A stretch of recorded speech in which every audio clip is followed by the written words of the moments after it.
Here we go. Yep.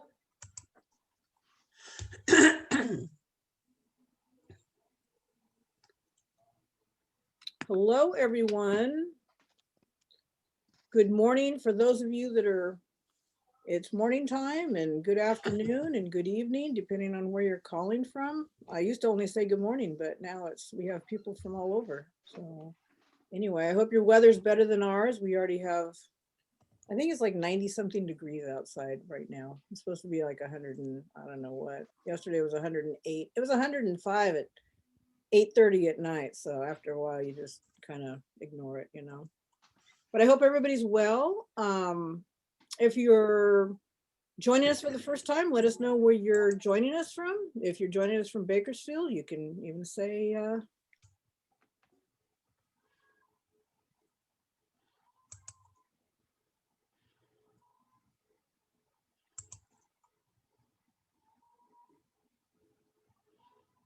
can you guys hear me now? I muted myself by mistake. Yeah, Sorry. So somebody asked, will WOK continue doing Zoom when we're back to normal? I don't know what back to normal means. But that is up to the new board. I'm guessing the new board is going to be having Zoom meetings. I think they're going to do hybrid. They're going to be doing Zoom and in person, depending on what's going on, Isaiah. So, or I think that was Isaiah that asked that. Yeah. So I don't know. Just keep listening to, keep track of what's going on, because I don't know when we've been given the okay, and that's going to be up to them. So Bakersfield, Levittown, Pennsylvania, near Philly. Awesome. So Woohoo! well, it's afternoon for you then, I think. So today is going to be a little bit different and also welcome to everybody watching on the replay, on the recording. I don't want to forget you because you're all very important to us too. Today is going to be a little bit different. Brendan will be on. In a bit, we always recognize submissions and whatnot, but today we have board elections. So that is something that we do once a year in June, and the outgoing board goes out and an incoming board comes in. And so anyway, so we do have to take some time for the elections. It shouldn't take very long. Donna, can you keep an eye to see if Janet has signed on? Yes. She has? Okay. No, I haven't seen her. Yes. Okay, I was let just me saying know. keep an eye on it. So to let you know, Donna, our vice president, is helping today. Wave, Donna, so people can see. And Sandy Moffett, our current membership chair, is helping. Okay, Janet's here. So there's Janet. Okay, Janet will do our election. So I'm going to get started, and we are recording this, and it will be up on our website. At you can see where it's if you've printed out the agenda, and I suggest you do. After the upcoming part, it says full schedule and links to past workshops at writersofkern.com/events. So you can find this and every other workshop that we've done over the last year, 18 months, whatever it's been. So they've been there. Sin said her camera's not working. Oh, sorry, Sin. Can you, I hope you can see us. So anyway, I'm going to move forward. So what we'd like to do, we are a writing club, and we love to recognize accomplishments, and those accomplishments mean submissions. And in the last 30 days, and you can just raise your hand, has anyone submitted anything? And you can have something submitted to a publisher, you can submit it to a critique group, you can submit it, somewhere that your writing has been seen by somebody else. Donna, I know you have. And Annis and Sandy, Natalia, Debbie, awesome. Congratulations. Getting your work out there is important, because that means you're taking the next step. And I just realized my dogs are in here, so if all of a sudden they start barking, I apologize in advance. I'm going to put them out in a little bit. What about rejections? Has Sandy, has anybody had a rejection? We also, Natalia, I see Natalia. We also celebrate rejections because you put your work out there, you get a rejection, that's okay. If you get a rejection, you know you can come to the meeting and let everybody know, hey, I was rejected, and we will applaud you. So that's a really exciting thing. And then the last thing is successes. Book published, even if you're self-published. Natalia, Debbie, your book came out. I know that. Awesome. So let's see, just posting your work on a blog site. Yes, it does. Because you're putting your work out there. So if you've published on a blog post, that works too. So a lot of people are saying hey to you, Brendan. So if you can see the chat, there's people saying hi. So anyway, if you've gotten something published, type it in the chat and we'll give you a shout out because that's huge too. And Donna, keep an eye on that because I'm going to keep moving forward. Actually, how about if I keep an eye on that because I'm going to turn it over to you. See, we practice this ahead of time, you know. So I know. Anyway, I'm going to turn it over to you. Okay, so Juneteenth, also called Freedom Day, Jubilee Day, Liberation Day, and Emancipation Day, is a holiday celebrating the emancipation of slaves from slavery in the United States. Originating in Galveston, Texas, it is now celebrated annually on June 19th throughout the US, and that's today, June 19th. The holiday Juneteenth is the combination of June 19th, which is the anniversary date of the June 19th, 1865 announcement of Union Army General Gordon Granger proclaiming freedom from slavery to all slaves. Almost 2.5 years earlier, President Abraham Lincoln's Emancipation Proclamation had officially outlawed slavery in Texas and the other states in the rebellion against the Union.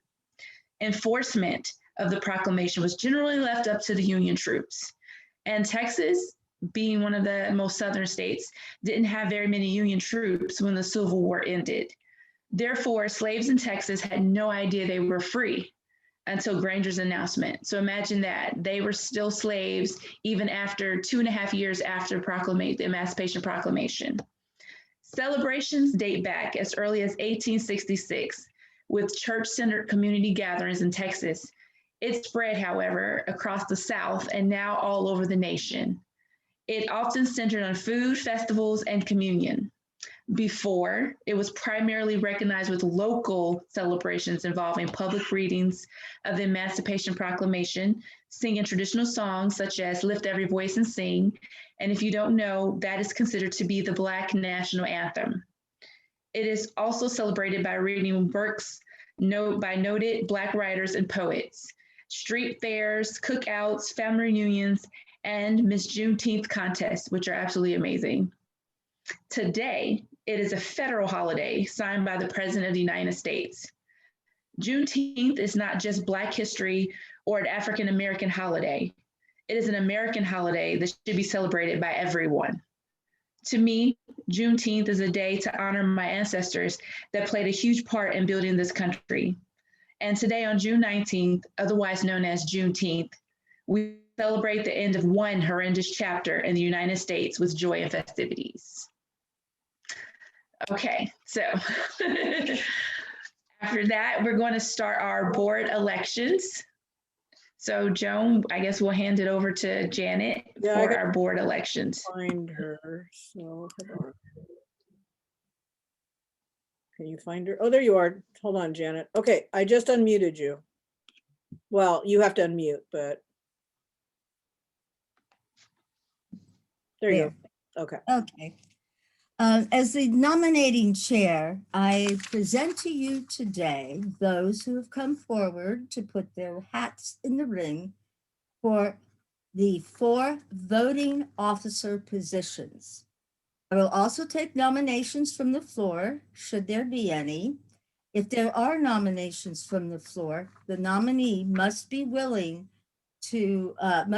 must accept it and be willing to serve in that capacity, should they be elected.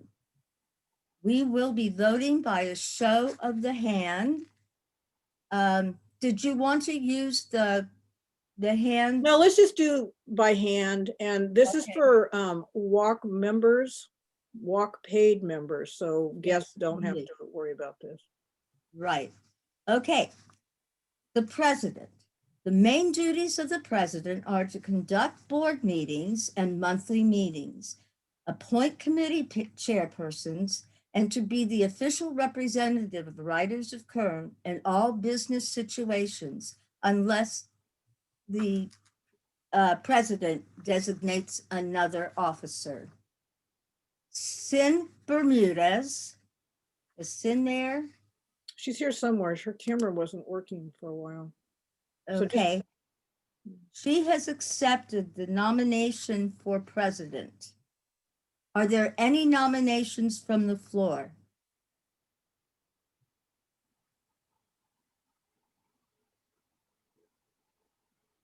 Nothing? Okay. Seeing none, Sim Bermudez is elected by acclamation.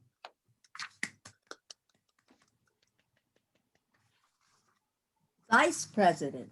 The main duties of the vice president are to support the president and to conduct business in the president's absence, as well as other duties as assigned.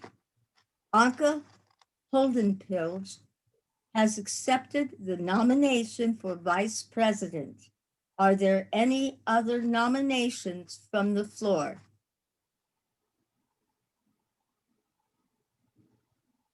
Seeing none, Anka Holdenpilge is elected by acclamation. Congratulations.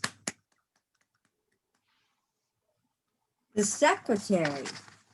The main duties of the secretary are to take official notes at board meetings and any other meetings as necessary, to handle correspondence as directed by the president, and other duties as assigned. Jeanette Green has accepted the nomination for secretary. Are there any nominations from the floor? Seeing none, Jeanette Green is elected by acclamation. Congratulations. And finally, treasurer. The main duties of the treasurer are to keep accurate records of all financial transactions, to accept money at monthly meetings, to accept dues and track dues, and all other financial actions as necessary and other duties as assigned. Sandy Moffett has accepted the nomination for treasurer. Are there any other nominations from the floor? Seeing none, Sandy Moffett is elected by acclamation. Yay! And Janet, there's actually one more position. It's member at large, which Gay Chambers. Isn't that an appointed? She was incumbent, but it's an elected position. It's a long Okay. story, but anyway, According so to the rules, only those four vote, but that's okay. Then let's see. Member at large is to perform whatever duties the president assigns that person. So Gay Chambers has accepted the nomination for member at large. Are there any other nominations from the floor? Seeing none, Gay Chambers has been elected by acclamation. Congratulations. And members, it's my pleasure to introduce the Writers of Kern Board of Officers for 21-22. Will all the board members please indicate who you are by waving? Okay, there you so go. Jeanette's here. I see Jeanette, and Sin is having problems with her camera, so Okay, she okay. is here. I'd also like to thank our outgoing board for their hard work these past several years. Congratulations and many thanks for your willingness to step up. Thank you, Janet. And at the You're end of the meeting, for anyone that wants to stick around, I'm going to give all the outgoing board members a chance to say one last thing or whatever. You know, it's in person is so much easier because we can just say it, but you know, with this being online, so I'm going to wait till the very end, and if any of us want to say anything, then we'll do it then. So, Donna, I'm going to send it back to you for announcements, and I'm going to put the dogs outside. I mean, Okay, so do you want me to do an announcements and upcoming? yes, could you please? Yes. Or would you please? Okay, so announcement. Yes. Announcements. Okay, so we have Open Mic Mondays, which is the first Monday of each month, and it's a member-only event. So that's a good member perk. So if you want to join, that's one thing that you will get. Open Mic Mondays. Next, we have our book club, which is also a member perk because it's a member-only event, and it's second Thursday of odd months. And so that's coming up. And then we have any questions that you may have, please email us at info@writersofkern.com. If you send it anywhere else, there's a chance you may not get a response. So please send your questions to info@writersofkern.com. And upcoming, which is all online, we have, of course, our Open Mic Monday, which is July 5th. It is the first Monday of each of the month in July. And then we have July 8th, which is our WOK book club. And then we have July 17th, which is our next workshop. And that's going to be with Nancy Ellen Dodd, Story and Character Arcs Equals Tension, which sounds absolutely amazing. So for full schedule and links to past workshops, please visit our website and then click on events, and you'll get the full schedule and the links to this workshop as well as any past workshops. Thank you, Donna. And when for those of you that are just visiting, so when it says a member-only event, Writers of Kern is a writing club that is part of the California Writers Club here in Bakersfield, California. And we have a membership option. I mean, for these meetings are free. Since we've had the shutdown, we've given all of our workshops online for free. But we do have special events for our members only. So if you're interested in our members only events, just email membership. Well, if you look on the back of your agenda, there's all of our emails. So like membership would be membership@writersofkern.com. So if you're interested, and yes, Nancy Ellen Dodd, who's coming next month, she is a fan favorite. She spoke at Writers of Kern a few times. She's also given workshops. She's great. She's a lot of fun. So we are done a little bit early. Brendan, are you ready? I'm going to unmute you. There you go. So Brendan spoke, I don't know how many years ago. I was going to look it up and then, I just didn't. But he spoke several years ago in person at a conference and was dynamic. And the one thing about Brendan is he's passionate. He's very passionate about writing, but he's passionate about encouraging other people to write.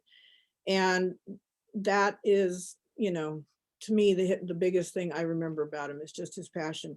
And if you go back to the link that you got that reminded you of this and it told you how to get in, Brendan sent two very, very amazing handouts.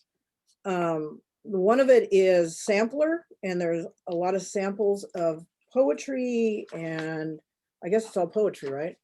Is it? Oh yeah, it's all poetry. And then the further reading, not only does he give like 1, 2, 3, 4 quotes, he includes the actual piece. And a lot of times you'll be at a workshop and they'll be like, okay, you need to read Henry James, The Middle Years, blah, blah, blah. And you're like, okay, I don't even know where to find it. Everything's here. Everything is just there. So all inclusive. Little perks for being here. And Brendan, were you able to unmute? There you go. I am going to hand it over to you, everyone. Brendan Constantine. Hello, everyone. Good to see you. The organizing principle today will come from writer Derek Walcott, who said that the truest writers are those who see language not as a linguistic process, but as a living element. And to make sure that we're all on the same page today, I'm going to treat all of you as poets today. Even if poetry isn't your go-to, I think the principles that we're going to look at today and discuss will work for pretty much all genres of writing.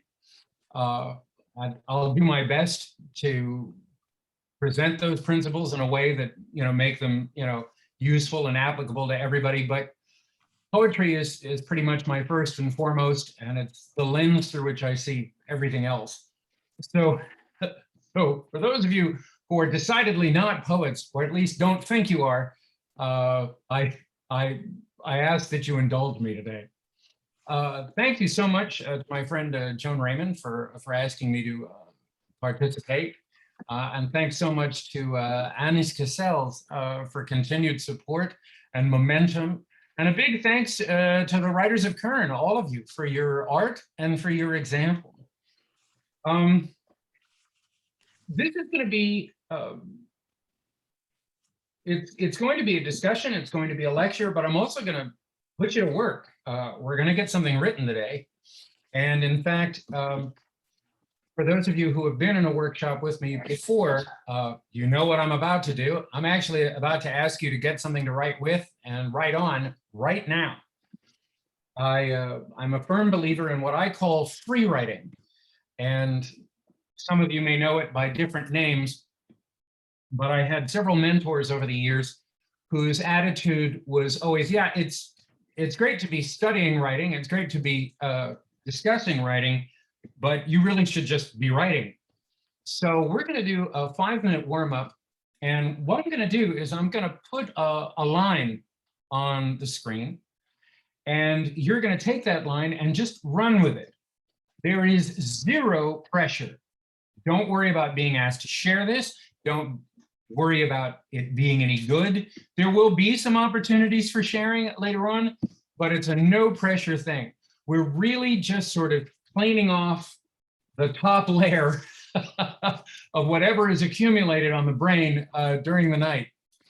I like to think of our creativity as a kind of toy box. Actually, my favorite analogy is that of the kitchen drawer. Do any of you have one of those drawers in your kitchen, or maybe somewhere else in your house, that's just full of, what's the word I'm looking for? Crap. It's just, you'd originally set it aside for something very useful. And then amazingly, things started to sort of migrate over to that drawer. And now it's just chaos in there. It was for candles or it was for pens. Now there's scissors in there, there's receipts, there's books of matches, there's part of a Happy Meal toy, it's just all in there. And then comes the day you want to get something out of that drawer and you feel like you should just be able to open it and pull out something useful. And then you discover, no, you've got to move a bunch of stuff aside, and the thing you want is sort of tantalizingly on the bottom. And right there is, I think, perhaps one of our first images for the day, is whatever it is you're looking for in your imagination, it may be buried. And you may have to dig it out. And it may have a bunch of stuff on top of it. And that stuff, the stuff you don't want, may have to come all the way out before you can get to it. You might as well hear it now. I have some beautiful bad news or some bad beautiful news, and it is this: no matter who you are, no matter how successful, no matter if you've got letters after your name or if they've already named the school library after you, if you've got a Pulitzer and a National Book Award, it doesn't matter. One thing will always be true: your worst writing lies ahead of you. So Just own it. You're going to have to write some really bad stuff, and it's going to have to come all the way out. And you know, even more infuriatingly, you're going to have to edit it. You're going to have to like cultivate it and get it as bad as it can be. And you're not going to know it at the time. You're going to see it 2-3 years later. You might even get it published and go, oh no, what was I thinking? But more about that later. So there is zero pressure right now. You're just going to run with the phrase that I put on the screen. We're going to do maybe 5 minutes. You can use the phrase I give you. You can begin with it. You can end on it. You can ignore it entirely. I'm going to set my little timer. I'm not timing you. I'm just keeping track of the time. Although, when I started writing in earnest, I was fortunate enough to be surrounded by some pretty tall trees, if you know what I mean. And there was one guy, God bless him, who said to me, it was before I was going to get up at a podium, and he said, don't worry, kid, nobody's going to remember a thing you say anyway, unless you go over your time. And then we're going to be hanging on every word, you know what I mean? So I'm going to try to keep this a nice structured talk. Okay, the line I'm going to put on the board is this. And as I say, you just run with it. There's absolutely no way to get this wrong. Just whatever it suggests to you. Let me just get it all queued up. Ready? Here we go.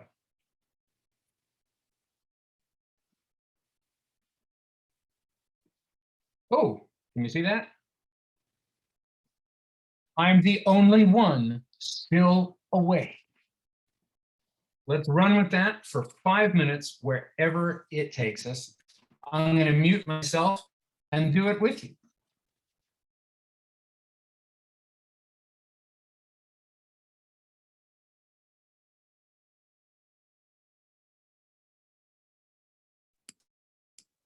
Brendan, since you're muted, and I hope you can hear me, you're gonna have to like wave at me because otherwise you won't be able to unmute yourself. So just wave at me when your time is up or when the time is up. Okay.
Okay, time is up. Brendan, I can't unmute. Oh, there you are. Okay, hold on. Let me unmute you. Oh man, now I'm trying to find you. There you are. Okay. Hey there. Thank you so much for playing ball with me. Good to just sort of get loosened up for a bit. By the way, if any of you happily got on a roll with what you were just doing, I will not take it personally if you want to keep your head anchored to your page for another minute or two. I'm going to keep talking, but if you want to keep writing, go for it. It would be a spectacular irony if I told you to stop writing during a talk about writing, and one that is supposed to be intended to sort of loosen you up so that you can keep writing. So by all means, you know, keep messing with that if you feel like doing it. But I am going to move on and go to the next thing. So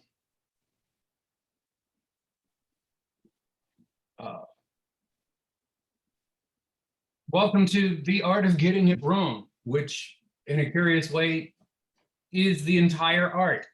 This will be a generative discussion and workshop, which is going to explore topics ranging from how to stay teachable, understanding what writer's block really is, how to change your focus and perhaps reassess your motivations for writing, i.e. writing for you and for self-expression versus just automatically thinking that you're writing everything to publication.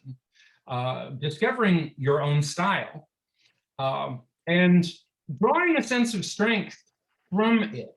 Even if you already feel as though you've got one, looking at what your style is through a different lens, if possible, and how to reduce just the distractions around you and foster creative momentum. I should note that I am not presuming to tell you all a bunch of stuff that you don't know and you need me to tell you. Quite honestly, from one writer to another, I don't know that it's very easy to tell us anything. But I do think there are things that it doesn't hurt for us to remember endlessly. And if we can perhaps change, you know, the context or the language we use in remembering them, it can sort of refresh things. So hopefully, you know, I will successfully, make the right noises today. You know, I'm hoping that you're going to leave today with an appetite for your own work and a little fuel for the next thing that you go write, which hopefully you're going to go tackle today. Out of respect for my hosts, I do need to clarify just how wrong this whole affair is likely to become. In one sense, indeed, as the title suggests, we're going to re-examine just what it means to get anything right in writing. But also it's worth mentioning that I may promote ideas and behavior today which seem counterintuitive or even foolhardy. I'm a big believer in risk, which is just another way of saying I'm a believer in the willingness to make huge mistakes in the pursuit of a good piece of writing and to make some of those mistakes publicly. Another thing I should touch upon, as my friend poet Buddy Wakefield says, the only trigger warning may be that there are no trigger warnings. That's not to say that I've come in here today intending to provoke or shock or to disregard anybody's feelings. Far from it, quite the opposite. But this talk today may touch upon some of our personal taboos as they relate to our writing. And likewise, some of my source material, the examples and quotations that I've assembled, may come from sources that are considered, at least in 2021, to be ethically complex. Joan mentioned the two supplements that I offered. One is a collection of some poems to look at, and there's some quotations on the cover page. And we're not going to get to all of that stuff at all. I like giving everybody a lot more than they can use. I'm hoping that, you know, the poetry sampler will be something that you'll largely be able to look at passively in your own time and maybe discover some surprises. We will look at some of the work that's in it. Likewise, there's the further reading she mentioned. there are some quotes that I might touch upon that show up in lots of creative writing workshops. I may touch upon quotes from Fernando Pessoa, or from George Orwell, or from Henry James, or R.P. Blackmer. And these are writers that get quoted all the time without any footnotes or telling you where to find the original works. In fact, some of these quotes get thrown around so much that if you went to look them up online, all you'd find was a quotation website. So I wanted to make sure that you had the original pieces. So in that collection, there'll be a quote from Blackmer and the review from 1935 in which he first uttered it.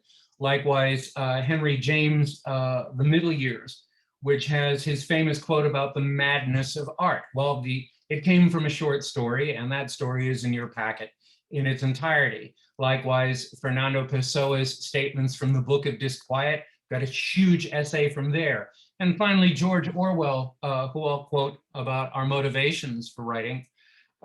It comes from an essay of his called Why I Write, and I threw the whole thing in there. So there's plenty of source material. Basically, when we're over today, after today's workshop, your MFA will just come in the mail. And if you already have one, you know, what's wrong with having two of them? Okay. But there are a couple of poems in the poetry packet too that are from, there's a couple of poets that have fallen out of vogue, but I've included their work anyway because I've seen them be very potent in classrooms, and I've had experience with them liberating other writers. And so I'm hoping that you'll indulge me there and nobody will feel at all uncomfortable with any of the writers that show up in the packets. As Oscar Wilde wrote in his piece, Pen, Pencil, and Poison, the fact that a man is a poisoner should be nothing against his prose. The domestic virtues are not the basis of art. It's also important to me, crucial in fact, that we get on the same page about a couple of things. Just like I said, we're starting with the idea of poetry as sort of, you know, the shore that we're pushing off from in our boat today. And I just want to make sure that we're all sort of recognizing the same starting point. The interesting thing about poetry, and in particular, and the arts of language in general, is that how they emerge from culture to culture tends to have the same pattern over and over again. And I think it doesn't hurt to be reminded of it, because every room full of writers that I walk into, particularly in a workshop or a lecture environment, there's people in that room that are still not sure whether or not they should be writers, or whether or not they're qualified to be writers, or whether or not they have anything to say. Some of us have probably been exposed to one professor or another who seems to think it's their job to weed out who the real writers are in the classroom. I'm here to tell you that's nonsense, and you all deserve to be writing. You're all qualified because you have voices and your experiences are completely unique. The stories of poetry, as I say in particular, and the arts of language in general, are stories where art forms emerge from whole societies. They start with the entire tribe, the entire village, the entire community. And the pattern is this one.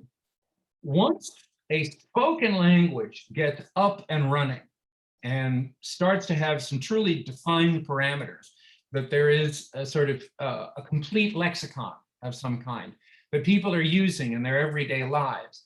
At some point, people in that society, however small, discover that their day-to-day use of their language falls short of saying some very necessary and urgent things that seem somehow impossible to describe. It becomes more and more apparent that they're going to need a special way to use the language that they have. So they might start speaking in a heightened way. They may use only their most sacred words, or only their most beautiful words, or they might impose a musicality upon that language. They may use only forbidden words, They may deliberately misuse their language for the purpose of a greater communion. They discover that they need a special way to talk about special things. And it starts with the whole tribe. It's very easy to go through 4 years of college and come off thinking, however inadvertently, that poetry just starts in Greek and Latin and then sits on its ass waiting for Chaucer to show up. And this is decidedly untrue. It starts in virtually every culture. There are very few exceptions. There are exceptions, but even the exceptions are truly remarkable. You know, not every culture necessarily identifies this use of their language as creative. They may regard it as holy. They may regard it as sacred. And in those very, very few limited examples of cultures where there does not seem to be an outside tradition of speaking in this heightened way, or later writing in this heightened way, the day-to-day use of the language tends to be so charged with image and metaphor and so many other of the tags that we associate with creative writing in the West as to be sort of staggering. It's really interesting. Well, the most vivid example that I can think of would be the Inca mode of communication, which is still puzzled about at the Smithsonian Institute. Is anybody familiar with Quipu? Has anybody heard that term before? Do you know what I'm talking about? Quipu? I'm looking for hands. Anyone? The Quipu is a writing system that was non-lexicographic. It had no letters. If you go to the Smithsonian, you can see these amazing arrangements of rope with complex knots in it. And it's a language that was developed with complex knot tying. And if you passed one of these ropes through your hand and you were a tribal reader, you could start to get information from the different kinds of knots as you touched them. It was originally assumed that this was meant really as a counting system. It has since emerged that actually the entire tribal history and songs and folklore could all be understood by passing the quipu through your fingers. So it turns out that it's actually the same system. It's just done with knots instead of letters. You know, it's kind of fascinating. Anyways, I could do a whole lecture on just that alone. What I want to get at, though, is that this is a thing that starts with everybody. Later on, as it evolves, you start to see figures in different cultures who decide to do more of it than the people around there and say, you know what, not so much with the farming and the hunting for me. I'm going to stay here and do some writing, and I'll have something really interesting to tell you when you all get back. But writing predates the job of writer, and certainly poetry predates the job of poet. A little bit more about that later on. One thing I do want to share, though, is a story told to me by the poet Maxine Cumin, who was asked in an interview how long she'd been a poet. And she said, well, wait a minute. What do you mean by that? Public or private? And that's an important question because, of course, you've been the private writer probably a lot longer than you've been the public one. Having a career in writing just means that you've decided to let other people know you're doing it. You know, which some people is define as just you've decided to invite interference. But you know, you've no doubt been the private writer a lot longer. We get so used to, particularly poets, we get so used to being the only ones who show up at our readings, being the only ones that read literary journals, that we forget that we were never our target market. If the arts of language emerge from a kind of urgency that you know, because, and they must, because every culture seems to manifest them. You know, at some point, it clearly becomes overwhelmingly necessary to impart something beyond information, through stories, through lyricism, what Fernando Pessoa called the two great forms of art, the poem and the story. And so just the fact that its preponderance should tell us enough right there that it's something that people seem to need. And who needs it? Anybody who needs an emotional vocabulary. And I got to tell you, after 2020, that would seem to be everybody, don't you think? So you're qualified, you have a voice, you know, and that's who we're doing it for, is for each other. The biggest mistake, I think, the most frequent mistake made about the artist is that they're doing what they're doing because it's entertaining or pretty. But if you ask the artist involved, chances are they've got a lot more invested in this game. They're making sense of something. They're working something out. They're doing this because they have to be doing this. It may be their own conspicuous hand in the maintenance of their sanity. This may be what they're doing to keep from flying off the earth.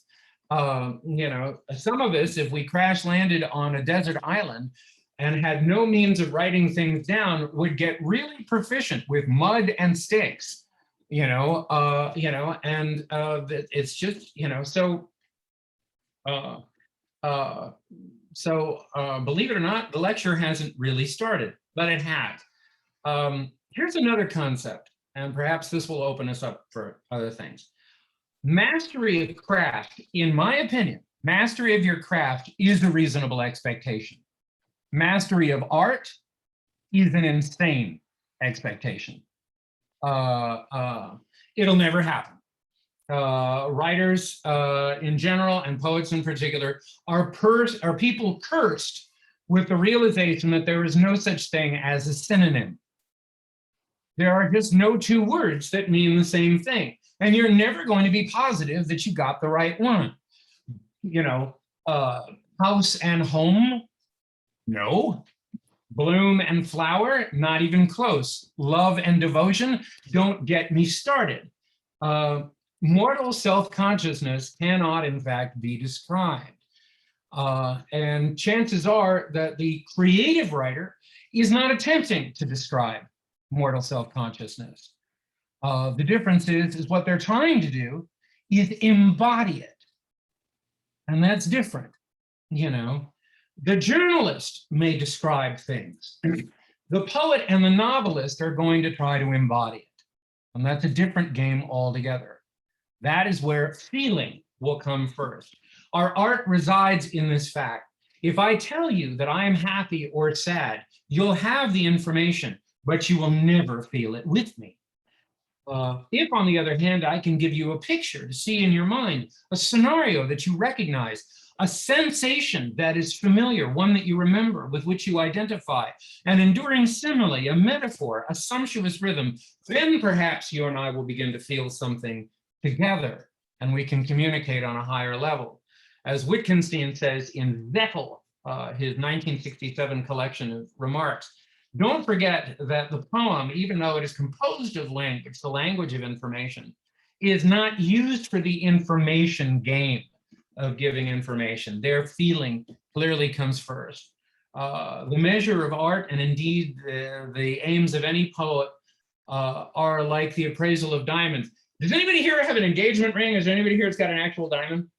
Is there anybody's got one? No. Okay. I realize, oh wow, I'm seeing a lot of hands there. Typically, because you never know what you're going to get with writers. It's like, what are you talking about? Like, I have a photograph of some money in the other room, but I don't I was a kid. I said to my father, when I grow up, I want to be a poet. He said, well, you can't have it both ways. Anyway, the appraisal of diamonds is very much like the appraisal of what you and I are after. Do you know how diamonds are graded? It's fascinating.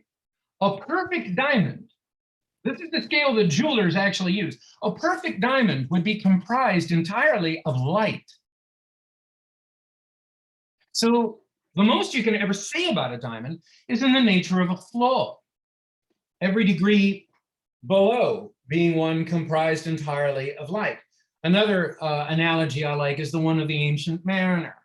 we're told, in school that they used the stars to navigate their ships. But the truly ancient mariners come before the astral chart. They would actually line the bow of the ship for the star that was the nearest the horizon. They would actually aim the boat for it. Now, nobody thought they were ever going to reach it, but they knew that if they didn't try, they would never get home. And, that's kind of what we're doing. We're after something that may be unattainable. It's the trying, it's the getting there that'll cause our fellows to feel something with us. And last analogy, but I love this one. I have to cram it into every lecture. Does anybody, the version that I heard of this is that it was Stravinsky working with an orchestra. Does anybody know the story about the first violinist who said he couldn't play it? Is anybody familiar with this one? There's a story that I heard about Stravinsky training an orchestra for a piece that he had written. And after several rehearsals, his violinist approached him rather timidly and said, I'm sorry, but I can't play this the way that you seem to have it here. And he was surprised to discover that Stravinsky didn't blow up at him, didn't get angry or anything. And he just kind of went, I see. And so the violinist, a little emboldened, said, in fact, I don't think anybody can play that. And Stravinsky said, yeah, I know. I was interested in the sound of someone trying to play it. Because that is a very specific sound, is it not? And unique to the player. Okay. All right. So here we go. We're going to get into some complex things. The expectation that we're going to master our art is a great sort of demon. It is a kind of, again, craft is different. I'm talking about art, which is a different scale. The idea that we will master that is it's chimera, a fantastic beast of one's vanity. Or as my mother likes to say, don't look for yourself in the art. Look for the art in yourself. Because otherwise, if we keep looking to see how we're doing in here, we become sort of like the person running down the beaches of paradise faster and faster, looking over their shoulders, hoping to catch a glimpse of themselves on the beach of paradise. You're just going to go nuts, and it'll never happen. And of course, we miss paradise. We accept, like I said at the beginning, that it's possible that some of our worst writing will always lie ahead of us, that it's just part of the excavation. It's just part of the life of the writer. And in fact, some of our worst writing, dismayingly, may follow immediately on the heels of some of our best, and to not freak out and not worry, that this means that we've exhausted our creativity. It's not going to happen. I'm afraid you're stuck with it. And I'm serious about that. If anybody has already had some of those nightmares where you're like, oh my God, I'm done. Maybe I don't have anything more useful to say. Maybe I'm just ruined. Maybe I should just walk into the ocean right now, or I should call DeVry and just or anybody here remember Truck Masters? Maybe I should sign up at Truck Masters and just give up on writing altogether. Trust me, the vividness of your fantasies about not being a writer should tell you that your creativity hasn't gone anywhere. It's absolutely thriving and alive. The more miserable you make yourself, trust, that's an indication your creative genius is working just fine. So I believe, as I said, in making mistakes, in sinning boldly, as they say. That is the great audacity that allows everything else. I was fortunate enough to sit with the writer Stephen Dobbins one time, and he described what we do as a combination of audacity and humility. The audacity is the actual writing. The humility is the editing process, and that comes later. But for now, it's all audacity. It's all just charging out on to the page. Here's something that I believe, and it has never let me down. And I'm going to put it big on the screen. I just believe this is true. and I have to be reminded of it all the time. Writer's block.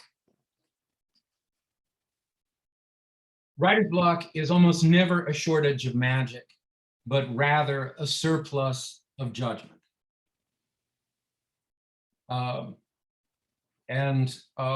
You're editing before anything lands on the page. You know, you're sitting there looking at a blank page, and you're starting and you're going, no, everybody begins when, no, I shouldn't, you know, and nothing lands, nothing gets there. And it's, you know, it's one of the examples where we get to be our worst enemy. And it comes from a lot of things. Quite often, I think it comes from having had any success or having previously gotten any praise. God help you if anybody said to you, "Great job" on a piece of your writing. I've been fortunate enough to know several poets laureate, and they all say their worst day writing was the day after they got the award. You know, because they looked at the blank page and they went, "Oh, great. Now I need to just write something worthy of the poet laureate." Well, I mean, you know, how on earth can you expect anything to land? I mean, you know, it's amazing anything lands at all if you're going to sit in that kind of judgment. You know, we tend to forget probably that our greatest successes early on came by accident. Not to say that you weren't responsible for them, but because you were willing to get lost on the page. You were willing to just go out there and start putting a few words together. But then we start to come up with these expectations. We see how good we might be, or we start getting a pat on the back, and we start trying to live up to that model. But we just got to run out there and do it over and over and over again. I mean, it's the philosophy behind how we began the class today with a free write. I knew that if I just said, okay, do this for 5 minutes, you know, that you might trust me and go write this thing that to start out with, you did not care about. In fact, I said, you know, well, start with this idea. And you're like, okay, well, you know, the workshop just began. I signed up for this thing. I guess I should do what this idiot is telling me to do for a few minutes. You know, what else have I got going? But it was just what was necessary to just sort of get, you know, a few things to land on the page. I want to make sure that I talk about some of these things in order. I've written some things down. Okay, I'm going to do a couple of things just a little bit out of order. I want to talk a little bit about accidents and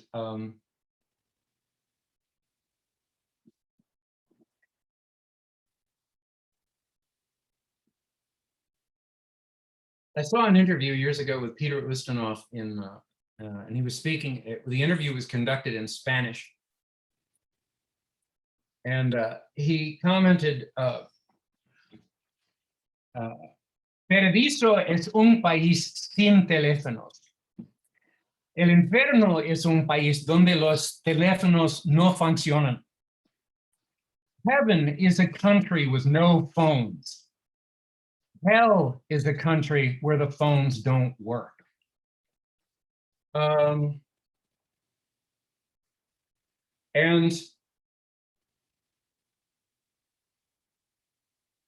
the interesting thing about if you had some encouragement, if you've, you know, and by encouragement, like I said, you know, you did some writing at some point and you did better than you thought you were going to do.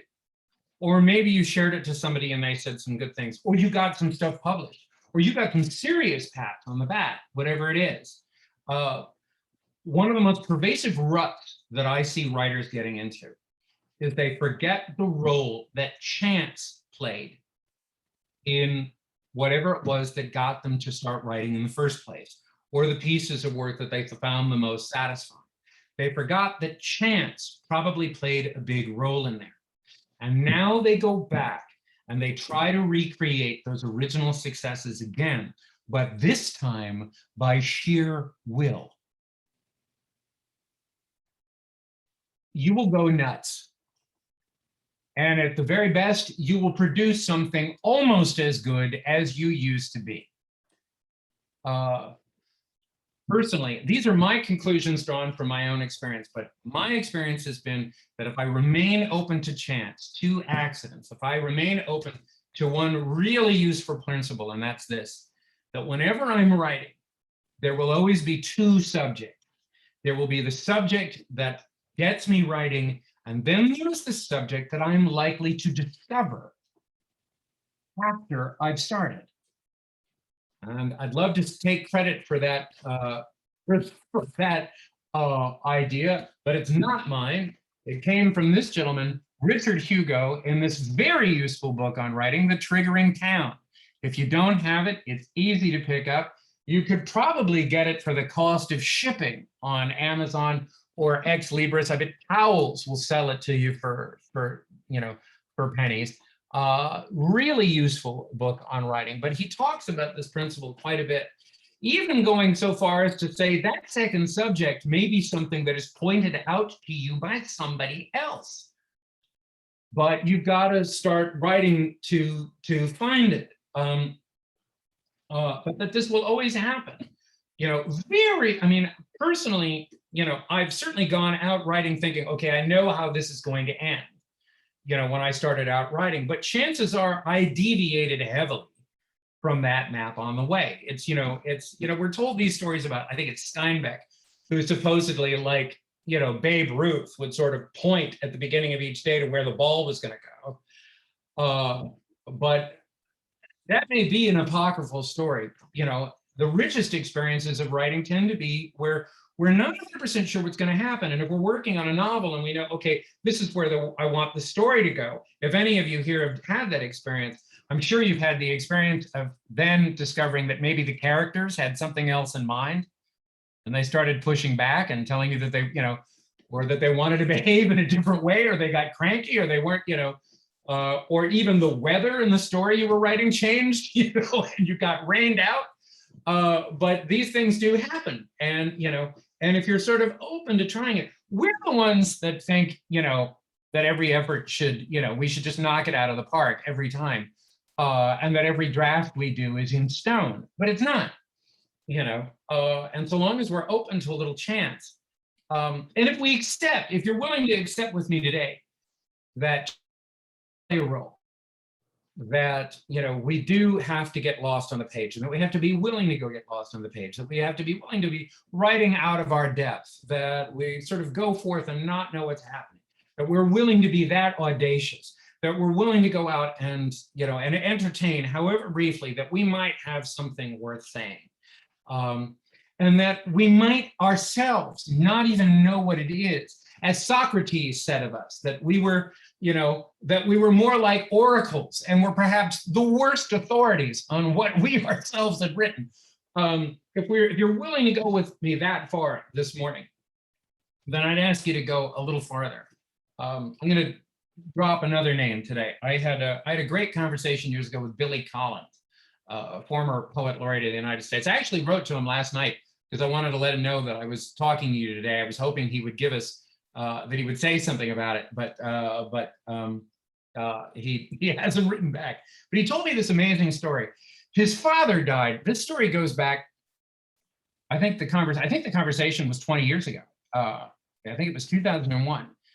And he was telling me his father had died, and he wanted very much to get his father into a poem. He wanted to write about it, and he kept forcing his dad into all of these poems and starting out writing about his dad and trying to bend various poems to this particular will to get his dad into poems. And it just wasn't working. It was ham-handed, it was forced. It was a foregone conclusion. It was another form of editing before you get started. And somebody else said to him, look, you've forgotten what you're supposed to be doing. You're just supposed to be writing. What you need to be doing is writing anything. Now that you know that you want to write about your father, what you should do is just write whatever you're going to write, but listen for your father's nod. He will tell you what poem he wants to enter, but you have to already be writing it. And he said, just like we were talking about earlier today, kitchen drawer, he had to get a few other things out. And then all of a sudden he's writing something one day about driving fast, and his father knocked, and that was the poem that his father needed to enter. But he had to already be writing it. This is a principle that I think can be further clarified this way. And I'm going to talk about it in terms of stanzas, but you can certainly understand it in terms of paragraphs. What do we call a block of lines or a paragraph in a poem? Anybody want to raise your hand? Can we unmute the first raised hand? Anybody? Oh, you want to type it in the chat? What do you call a block of lines in a poem? Anybody? Anybody? Stanza. Fantastic. Well done, Bethany and Bill. Round of applause. Well done. A stanza.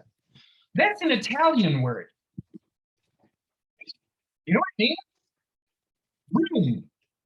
If you go to an Italian hotel tonight, you're going to book a stanza for the night. The stanzas of the poem are the rooms of the poem. Another way to understand a poem. A poem is not a mystery to solve. It is a place to dwell. It is a place to be. Whereas Keats, when he talked about, when you go swimming, if you go get in the pool and you say, I'm going to go swimming, you don't get in the pool, swim to the other side, get out and say, okay, I have solved swimming. I've gotten my swimming done for the day. No, swimming is also sort of floating and passive and being in there. And if you're swimming in a lake, which is a luxurious thing to do, part of swimming might also be sort of delighting in what is in blackness, in mystery under your feet that you can't quite see. It's a place to be.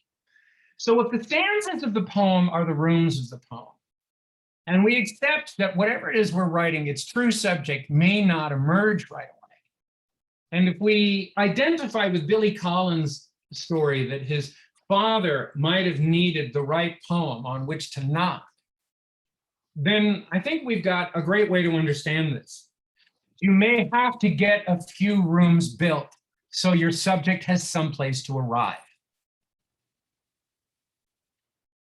Then in the humility, the editing process, you can go back and look at it and go, oh, this house actually starts in the kitchen. I'll remodel, and you can get rid of the rooms that you don't need. But you've got to get a few rooms built. So this sucker. So even if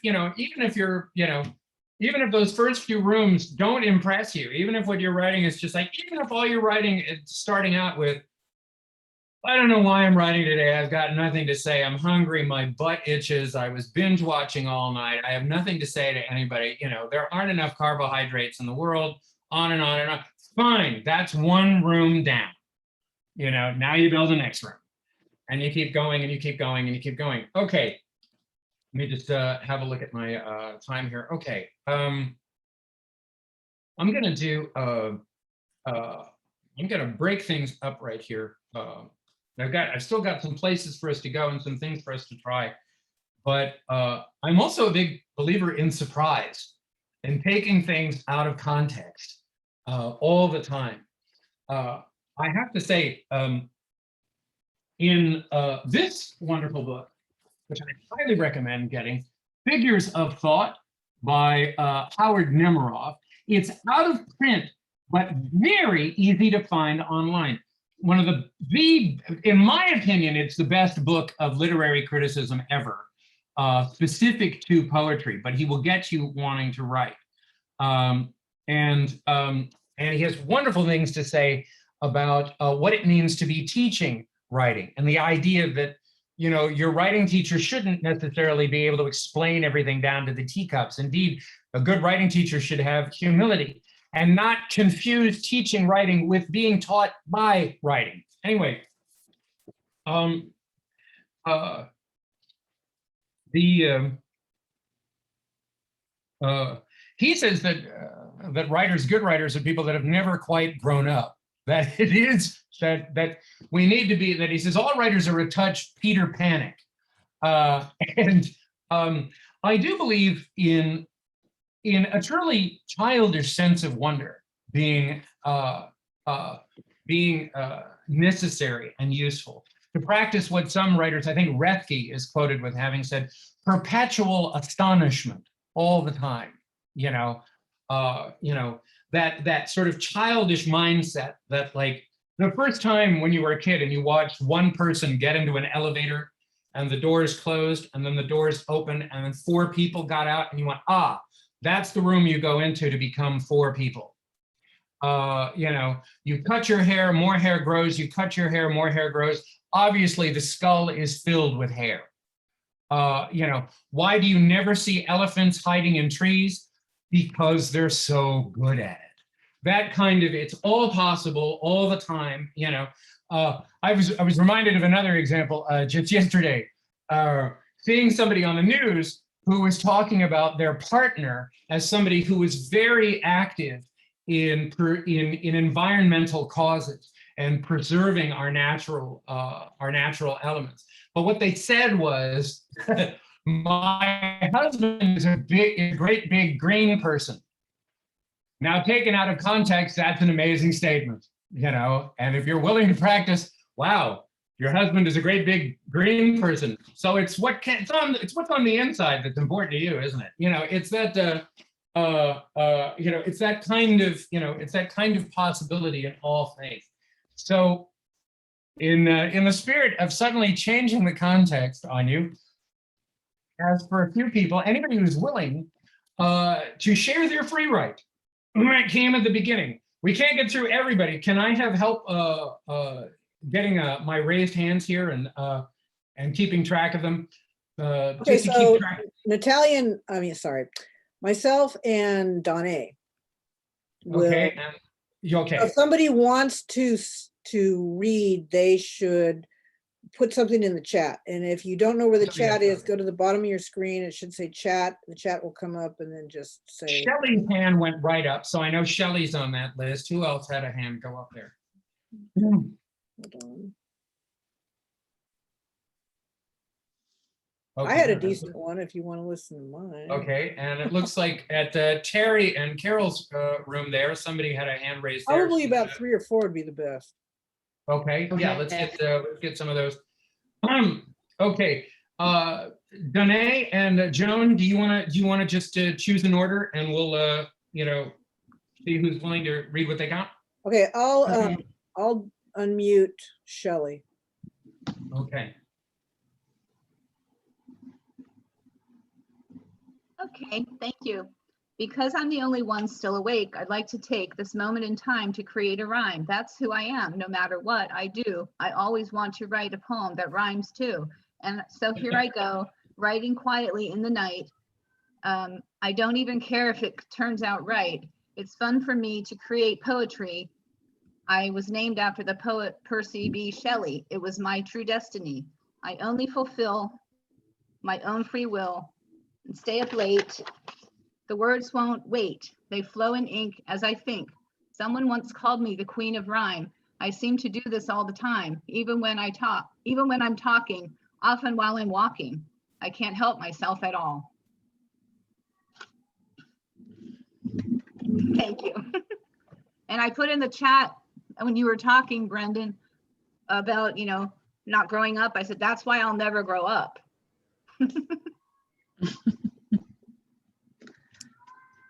Okay, thank you, Shelley.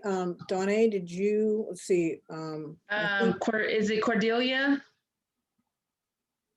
Yeah, let me look for her. Do you see her? There she is. Okay, let me unmute her. Okay. Hey, all right. Except for the rat hallucinations, I'm the only one still awake. It started with Templeton in the wall, and ever since I can't sleep until I know there are no rats under the covers.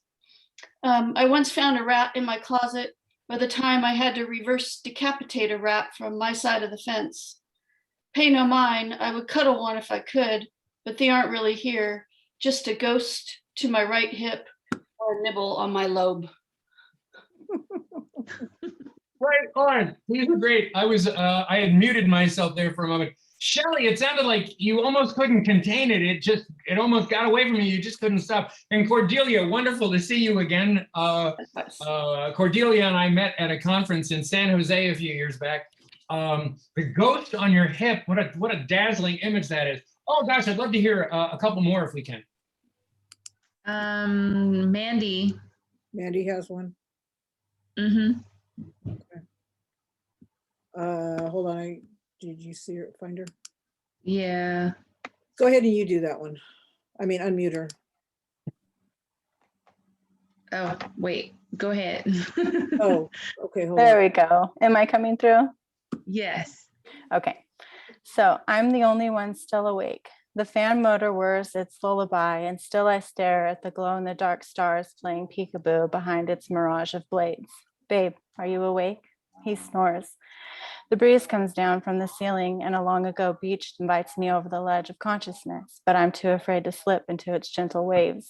She's waiting on the hot sand, as she always is, ready to say it. Her sleeves billowing around her damp swimsuit, eyes in the shade of her straw hat, so I can't see at first they're wet, and that's as far as I got. Oh my gosh. I love all these sacrificial poets who just stepped up and are doing this. Bless you, bless you. Can we have another one? So there. I had said something, but I don't have to. Terry said, I think Terry had, Jacqueline has her hand raised. Mandy, you can put your hand down if you know how to do that. I think we can do, for time's sake, I think we can do 2. Okay, so I'm gonna do Jacqueline. I hope I'm saying your name right. Okay. Can you hear me? Yes. All right, so mine's really short, but it says, I am the only one still awake. The house is quiet, the roads are empty. The only noise is the fan and a cricket outside the open window. I am the only one still awake, like an owl going from room to room, trying to find something to do. I am the only one still awake, flipping through a book, trying to calm my mind, calm the racing thoughts with a different world. That's awesome. Oh, Matt, there. Right on. Sandy posted hers in the chat, so if anybody wants to read that. Oh, that's smart. That's a good idea. And can we hear one more? And then we'll, Do you want me to do mine? I don't see anybody else. okay, I see, wait, Terry, looks like Yeah. that hand's been going up there. Terry's been very patient, Oh, okay, I don't see that hand. and he has, Oh, Terry. Okay, just do Terry then. And that'll be it. I'm just trying to. Okay, I guess I'm here now. there you are. I'm the only one still awake. I don't understand how anyone can sleep through this, even though I know they really have no choice. It's easier to pretend everything is still normal. The world is not what it was. Instead of Mongols, Vikings, and wolves, we have bombs, shrinking ozone, and toxic environment. We think our world is civilized. We can damage the whole friggin' planet, unleashing all the dark impulses, all the base of our basest impulses, and the monsters creeping around every corner. They grow more numerous every day, bigger, stronger, more horrific. When you're awake, everything you truly see can open you up to see even more. I wonder when I'll decide it's time to sleep. I wonder what I'll see tomorrow. Right on. Oh, thank you all for this. It opens up, I mean, when you get on a roll like this, you know, it does open up kind of an interesting question.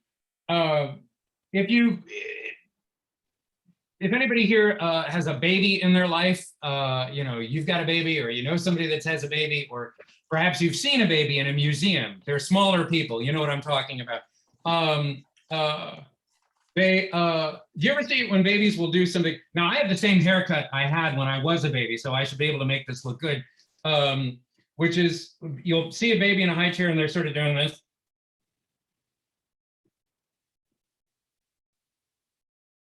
Among the various disciplines that examine child behavior, this is sometimes called roughing in.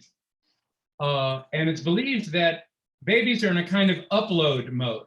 They're taking in color, texture, temperature, depth, and they're sort of uploading all of these materials, just like you would if you have an art app on your phone that has different kinds of brushes and different kinds of shading and whatnot. They're just fortifying all of these tools for perception. And that is a process that starts immediately once consciousness comes online, and it doesn't stop. So you got to ask yourself when you write something like some of the things that were just shared now, did it take you 5 minutes to write? Or did it take you the last 30 years? Because it's just all, it's all percolating. It's all, I mean, and how many times have you, I mean, if you're honest, have you been on a roll while you were writing and it didn't feel like you were inventing anything? What it felt like is you were remembering it, even if it was a fictional situation. It feels much more like you're drawing on memory than it does necessarily on, just invention. I've always loved a quote from A.A. Milne, who gave us Winnie the Pooh. I'm putting it in the chat now. I know no work, manual or mental, to equal the appalling, heartbreaking anguish of fetching an idea from nowhere. It's, and the difference seems to be, is inspiration. When you're inspired, though, and you're filled with ideas, that feels much more immediate. It feels like you're drawing on something that you remember. Of course, some would say that the higher art, of course, is when you're writing without any inspiration at all, and you're making yourself do it anyway. That can have amazing rewards, so long as we're sort of open to so long as we're open to chance, so long as we're open to the happy accident. I'm looking at my little schedule that I've made for myself, and it looks like I'm right on schedule. So I'm going to throw a couple more things at you here before I get us to do one more writing thing, which will hopefully bear out another way of understanding this art of getting it wrong. As I say, you feeling out of your depth is part of it. Not being sure where this thing is going to go is part of it. Knowing that you're not going to finish the piece and then say, well, I have solved writing. My poem is finished. There needs to be no more poems. I've written the last American novel. Everybody else can just sit at their desks with their hands folded. We know that's not what's going to happen, but still, we can get on our case. We can make ourselves miserable, wanting to sort of just get it in one. A couple of other writers have talked about this in contexts that I thought were really interesting. One quote that I cherish from Colette, Sidonie Gabrielle, Claudine Colette, if anybody's had the chance to read Colette. I love something that she said to her contemporaries. She said, the writer who, she said it in French, and it sounded much nicer than that. I'm not even going to try it. She said, the writer who loses her doubt should put down her pen. It's just always, it's always part of it. I'll throw that in the chat as well. Put that in there. That's a good one. And then Nelson Algren said, as we say, the same thing, only different. I like the way he said it. He said, the writer who knows what he's doing isn't doing very much. And that I also find, kind of right on the money there. The writer knows what he's doing. There should be this sort of veil of uncertainty. There's a great interview with David Bowie that's still going around the internet right now, where he talks about how he felt he did his most interesting work and he likened it to stepping out into the surf.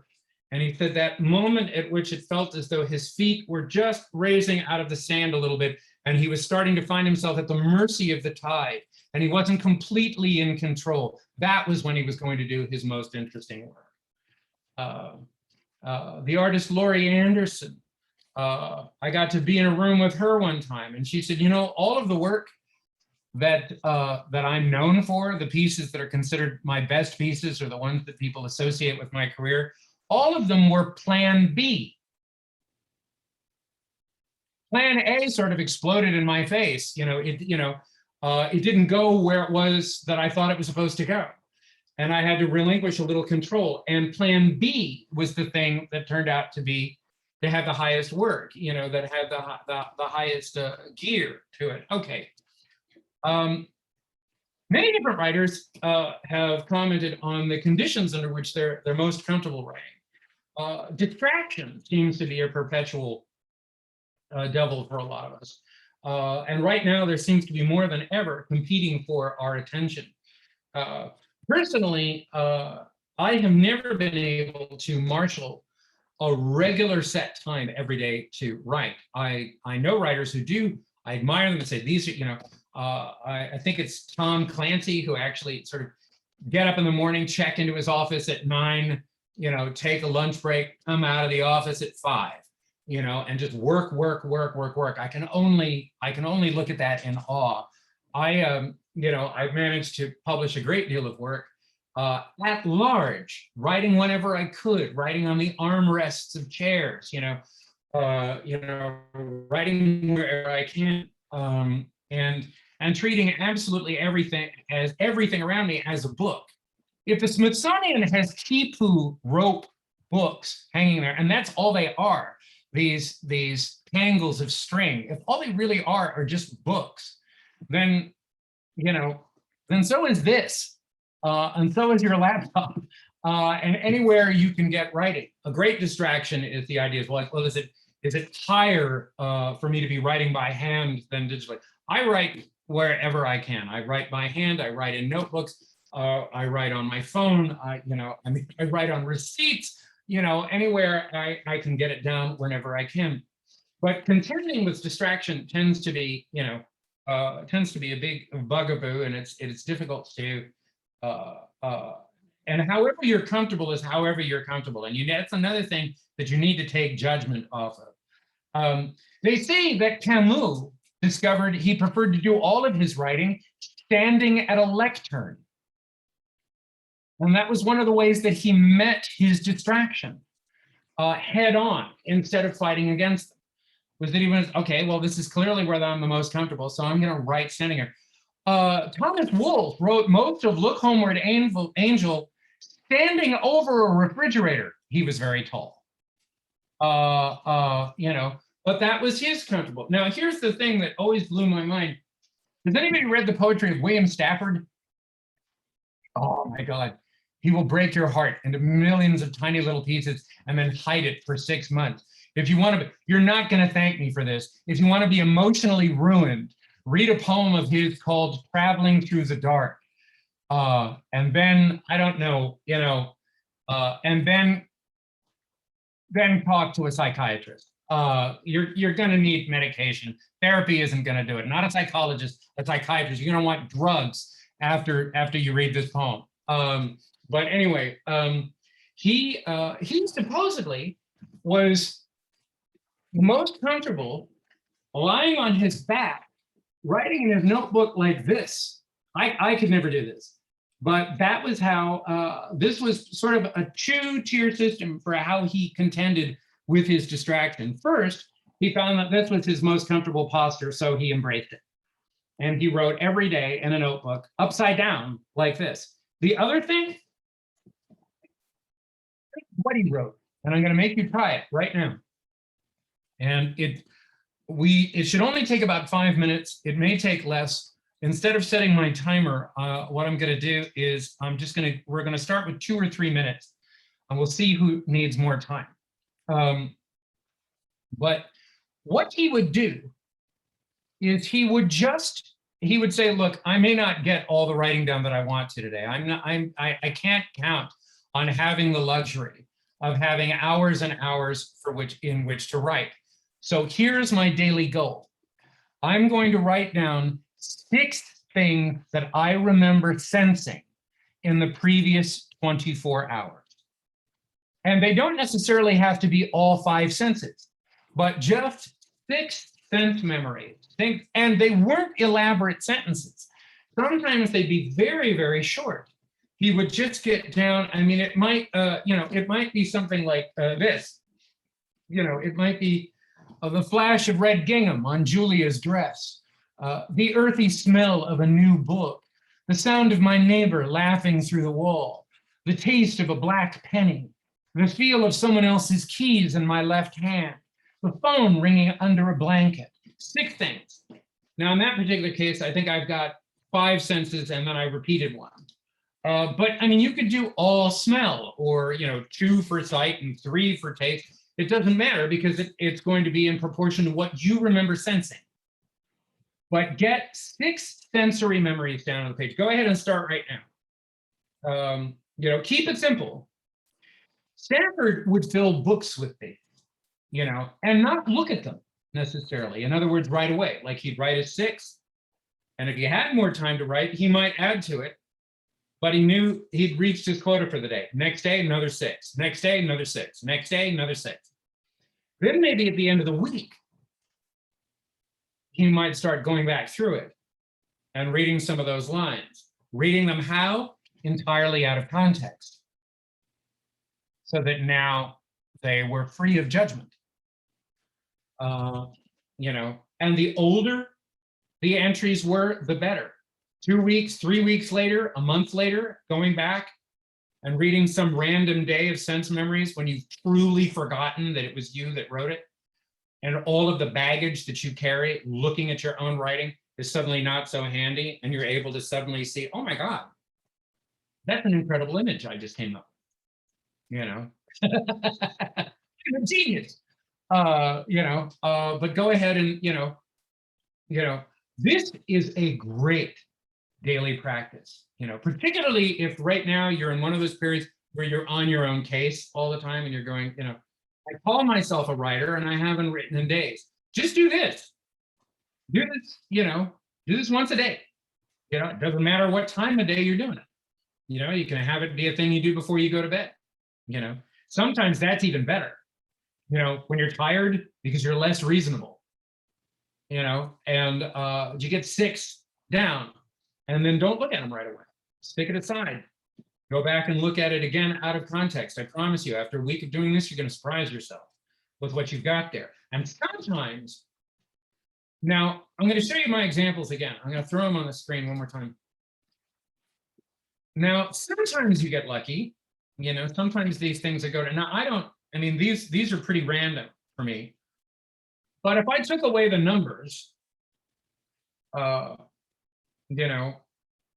and I looked at these as somebody, who doesn't know what this exercise is, who has no idea that this is part of my daily prompt. If I looked at this objectively as a book of writing, and I was going in blind, and I suddenly got to the flash of red gingham on Julia's dress, the earthy smell of a new book, the sound of my neighbor, I would start to believe that there's a relationship between all of these lines.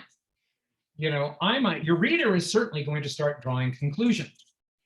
What title could I put at the top of this? I might have a piece of writing here, or at least the beginnings of one, and that is a mindset that I would practice. It's sometimes, don't expect that you're going to go back through these daily entries and go, oh my God, I've written the great American poem. But you might discover that on odd days, like 3 or 4 days, where you weren't thinking about what you wrote before, suddenly some of these lines are starting to go together. They're starting to make a weird sense. You might discover after 2 or 3 weeks that after 2 or 3 weeks, you'd been writing the whole time about something else and not really realized it until you started to see certain images and things lining up and finding out what you were really up to. Have you ever done that? Have you ever had the experience of looking at yourself in a kind of eerie third person, and you're sort of, whatever you're doing in your life, you're on the one hand, you're invested in it and you're doing it in the moment, but there's one person on the committee who's also watching yourself going, what is she up to now? What is she doing? What am I up to really? The writers in us get up to all kinds of things.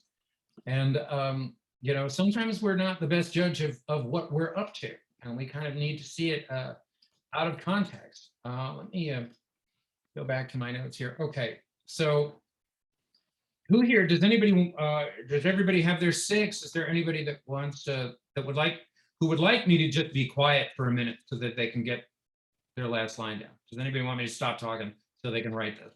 I'm looking in the chat. I'm looking for the words shut up. No, I don't see them in there. Okay, okay, great. Cool, good. All right, I'm gonna move on. Okay, so This is a good daily practice to get into. I highly recommend it. But let's look. Let's consider just for a moment image, which is what you've just done. If if they're sense memories, it doesn't matter whether or not they're visual. They're images. I mean, they have, they're not abstracts. You didn't write 6 times, I feel good, I feel sad, I feel lonely, I feel hungry. If you connected them to specific senses, then they will be vivid. If you're talking about hearing something or smelling something, if you're talking about seeing something, that's all imagery. So now you've got a page with 6 images on them. And that's really what we're sort of cultivating in doing this. Let's look at a couple of poems. I'm going to look at one of those poems that I mentioned. I'm going to put it on the screen. I'm going to put up a poem by Amiri Baraka, who was a poet laureate. He's a poet with I should say a career where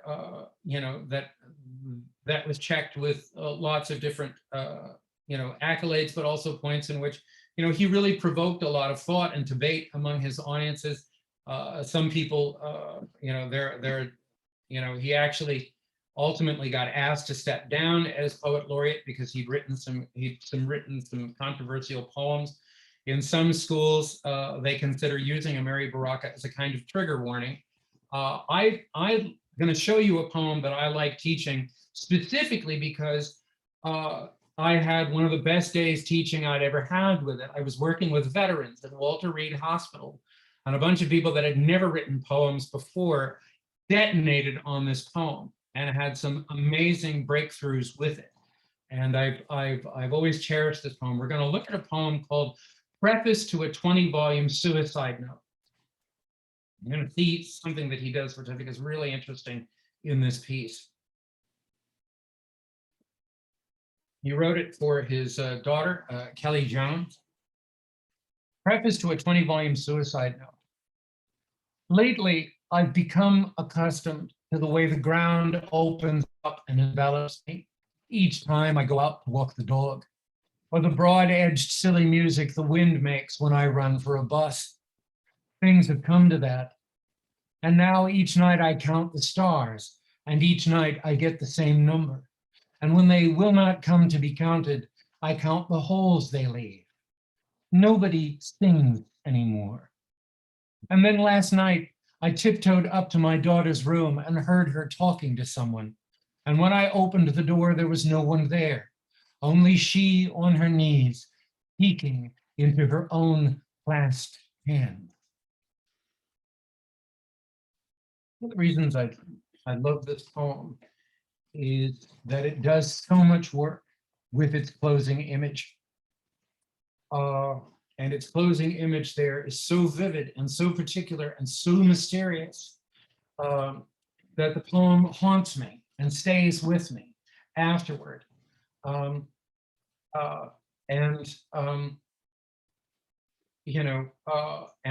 veterans that I was working with at the time found this particularly helpful because they were saying that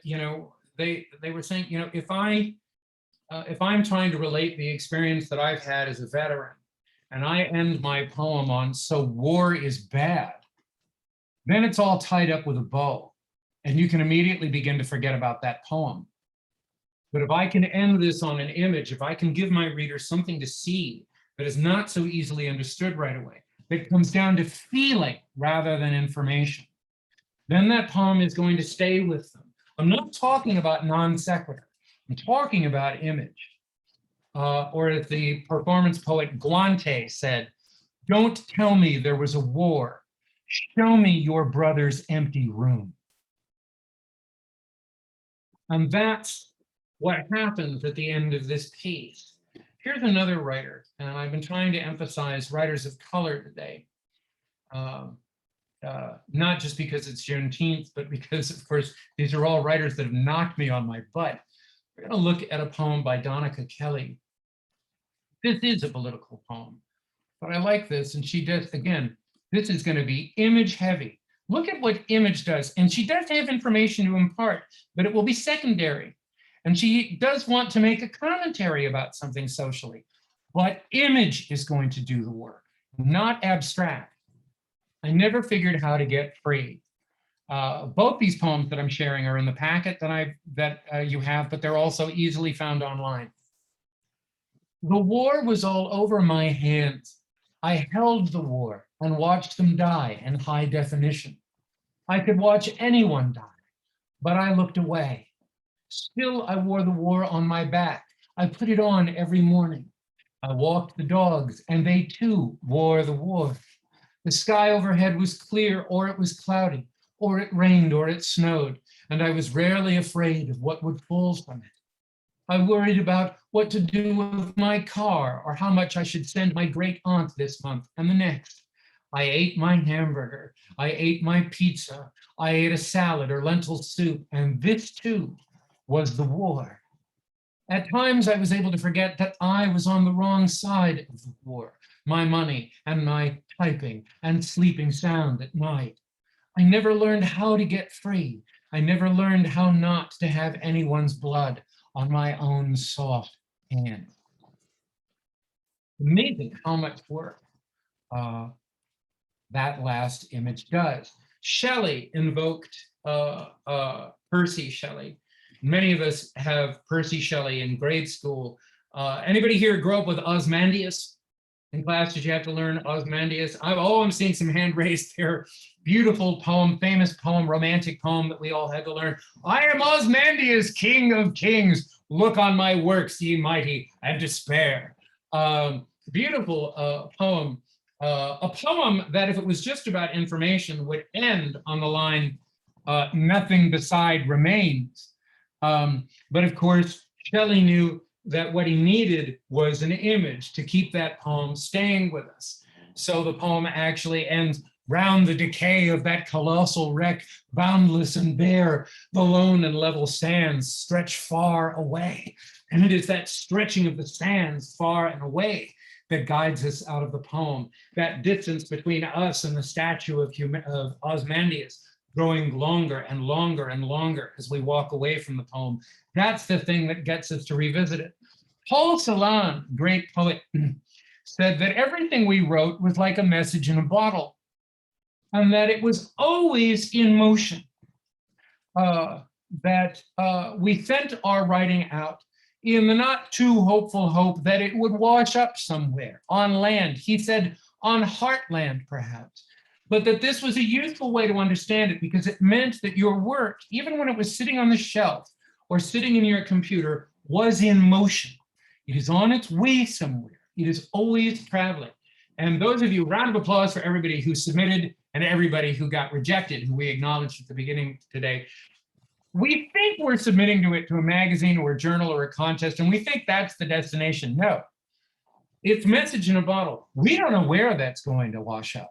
And it could wash up anywhere. And we need to hang on to that too, because even after the contest is over, even after the submission period is ended, even after the rejection letter has arrived, it is still in motion. It is still making its way. It is still headed someplace that it is destined to be. Or, as my mother, who is here, likes to say, only the future knows art. Okay. We're coming to the end of it here, and I want to make sure that there's time for questions. There's just a couple last things that I want to say about this idea of getting it wrong, and what it means to get it wrong, because I think we've pretty well dispelled the idea of what it means to get it right, and that this idea that, and part of thinking that you're going to get it right. I mean, yes, we should all have our own personal standards. And we certainly know when we've fallen below those standards, and we look at a piece of writing that we've done and it's bugging us, and it doesn't quite seem to be there. But there are other times, that time when you're not really sure, as frightening as that is, when you think maybe, you think you could let this sucker go, I would tell you to act. I would tell you to go for it. I would say, get it out there. You're only going to be so right about this, you know? And that it's time to let it go and put it out into the world and see where that sucker is going to go. I would also tell you that that when it comes to writing for yourself and writing to publication, that writing for yourself has to come first. You know, some of us really do want to chip away at a career and say, look, no, I'm just interested in collecting the checks and getting published and getting bigger and better recognition. I didn't write to, you know, for clarity, I wrote to get famous. Well, even if that is your goal, I'm telling you right now, the work that is going to endure, even though I wouldn't recommend writing for those reasons, but if they are your reasons, the work that is going to endure, the work that is going to be truer, the work that has the best chance of standing the test of any span of the clock will be the work that you are invested in somehow, and that is important to you. And probably the work that feels a little bit like a risk. And so that would be the higher model. Also, I would ask you to consider this, that your work, if like we said at the beginning, if it began with the whole tribe, if the arts of language, storytelling, poetry writing, these things, you know, painting pictures, dancing, writing songs, sculpture, all of the many faces of creative expression. If these things began with the whole village, if they began with the whole society, if we accept that they began because they were necessary, then in some small way, your job will always be service to someone else. You know, I'm not talking about playing to the audience necessarily.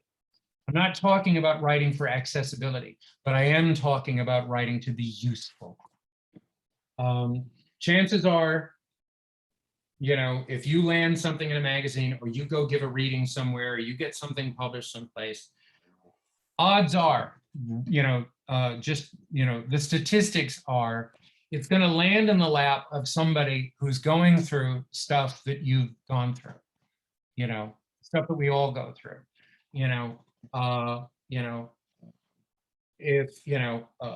it's going to land in the lap of somebody that's having the same hard time, the life stuff, the really difficult stuff, you know, I mean, somebody else that's going through cancer, somebody else that's lost a loved one, somebody else that's in a relationship that's giving them pain, somebody else who can't pay a bill, somebody else who's not sure they chose the right career. Your work is going to land in their laps. Your work is going to end up in a journal in a hospital waiting room.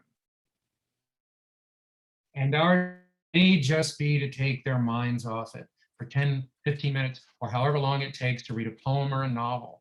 And that's the service. That's who we're helping. That's the person in need of the emotional vocabulary that you and I have been cultivating all this time and driving ourselves nuts with, you know. And as another friend of mine says, any job worth doing is worth doing badly. And here's the last thing I want to say, and this is about style, and then we'll open some things up for questions. And I'm gonna invoke my mom one last time, who's with me today. She's been listening out of earshot, out of camera shot rather. She can hear, but she can't. But she's been in disguise just a few feet away from me. But this is her name is Juliana McCarthy, by the way, and she's a brilliant poet. She has a new book out called Night Surgery.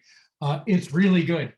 But she said an interesting thing to me years ago, and I think this is really, really true, particularly for those of you that are going through doubt, for those of you who feel as though you are painfully aware of your weaknesses as a writer, for those of you who are looking at other people's writing and going, well, I can't do that. You know, I can't do what they do. No, you can't do what they do. You are going to have to do what you do, because trust me, none of us can. And here's what she said, though. Here's what I want to put in your head and your hearts right now. Your style, your voice, what is unique to you is often a matter of what you do instead of what you don't do well. Your style will come from what you do instead of what you don't do well. Billie Holiday did not have a singer's voice at all. It's what she did with it instead. Janis Joplin broke, cracked, fell off the note all the time. And that breaking became the thing that made the voice so urgent. Billie Holiday holding that note uncomfortably long, keeping it, and instead of ending it abruptly, trailing it off, letting the pain into the phrasing. That's what we remember. It was what she didn't do well, you know. Brendan, what's the name of that book? That quote, what it came from? Is it in our stuff too? Which one? The one that you, is it Juliana McCarthy? Is that the one? Mom hasn't put it in a book, but I'll put it in the chat. Oh, okay. So that quote is okay because people are asking. But you can attribute that to Juliana McCarthy, and Okay. I'm gonna put it. People are asking. Yeah, I'm gonna throw it here in the chat. She is so embarrassed right now. She is just like, she's got her hand over her eyes right now. I'm Well, let her totally. know it's a beautiful quote. But how often do you get a chance to mess with your mom in the same room in front of a whole bunch of people? Okay, style often derives from what you do instead of what you don't do well. It's there in the chat, and that's, I mean, that's often true. So I mean, stuff right now that's bugging you that you think is your weakness, that might be one of your aces right there. What is it you're going to do instead? One of the greatest coloratura sopranos. I know I'm using nothing but singers right now. Maria Gallia Curci. She was not the strongest soprano, but she could act a little bit, you know, and it was a combination of the acting and the limitations of her voice that like made her a great opera star. That was always like, oh, holy shit, you know, wow, you know, that aria is going to stay with me. You know, it's that combination of things. Don't be afraid to get, you know, what you think is a weakness, you know, anyway, what you think is a weakness may actually be, you know, what makes it special. Okay, so I'm going to open this up for questions. I got one last thing. Your homework, I'm giving you homework, will be to start free writing on a poem or a story in any direction. Your only governing principle will be this, that your speaker, if it's you or a character, will not be 100% sure they're awake. And if you need a compass point, if you need a map, what you should try to do is end the piece on one of your sense memories that you wrote down today, one of your 6. So later on today, you're going to start writing blind. All you know about what you're writing is that your speaker isn't 100% sure they're awake, and you've got to end on one of your images, one of your sense memories. That's going to be the last thing you say, one of them. You could try to get all 6 in if you want to, but shoot for ending on one of them. And whether you know it or not, of course, you've been writing about this already all day because, of course, your free write began, I'm the only one still awake. So you might have language in there that you can scavenge for what you write later on. I'm going to throw one other prompt in the chat right now if you want it. This is a prompt I like to give because it works really well for prose writers as well. Comes from the former poet laureate of Kentucky, James Baker Hall. It's the letter prompt. It's right in there. James Baker Hall says that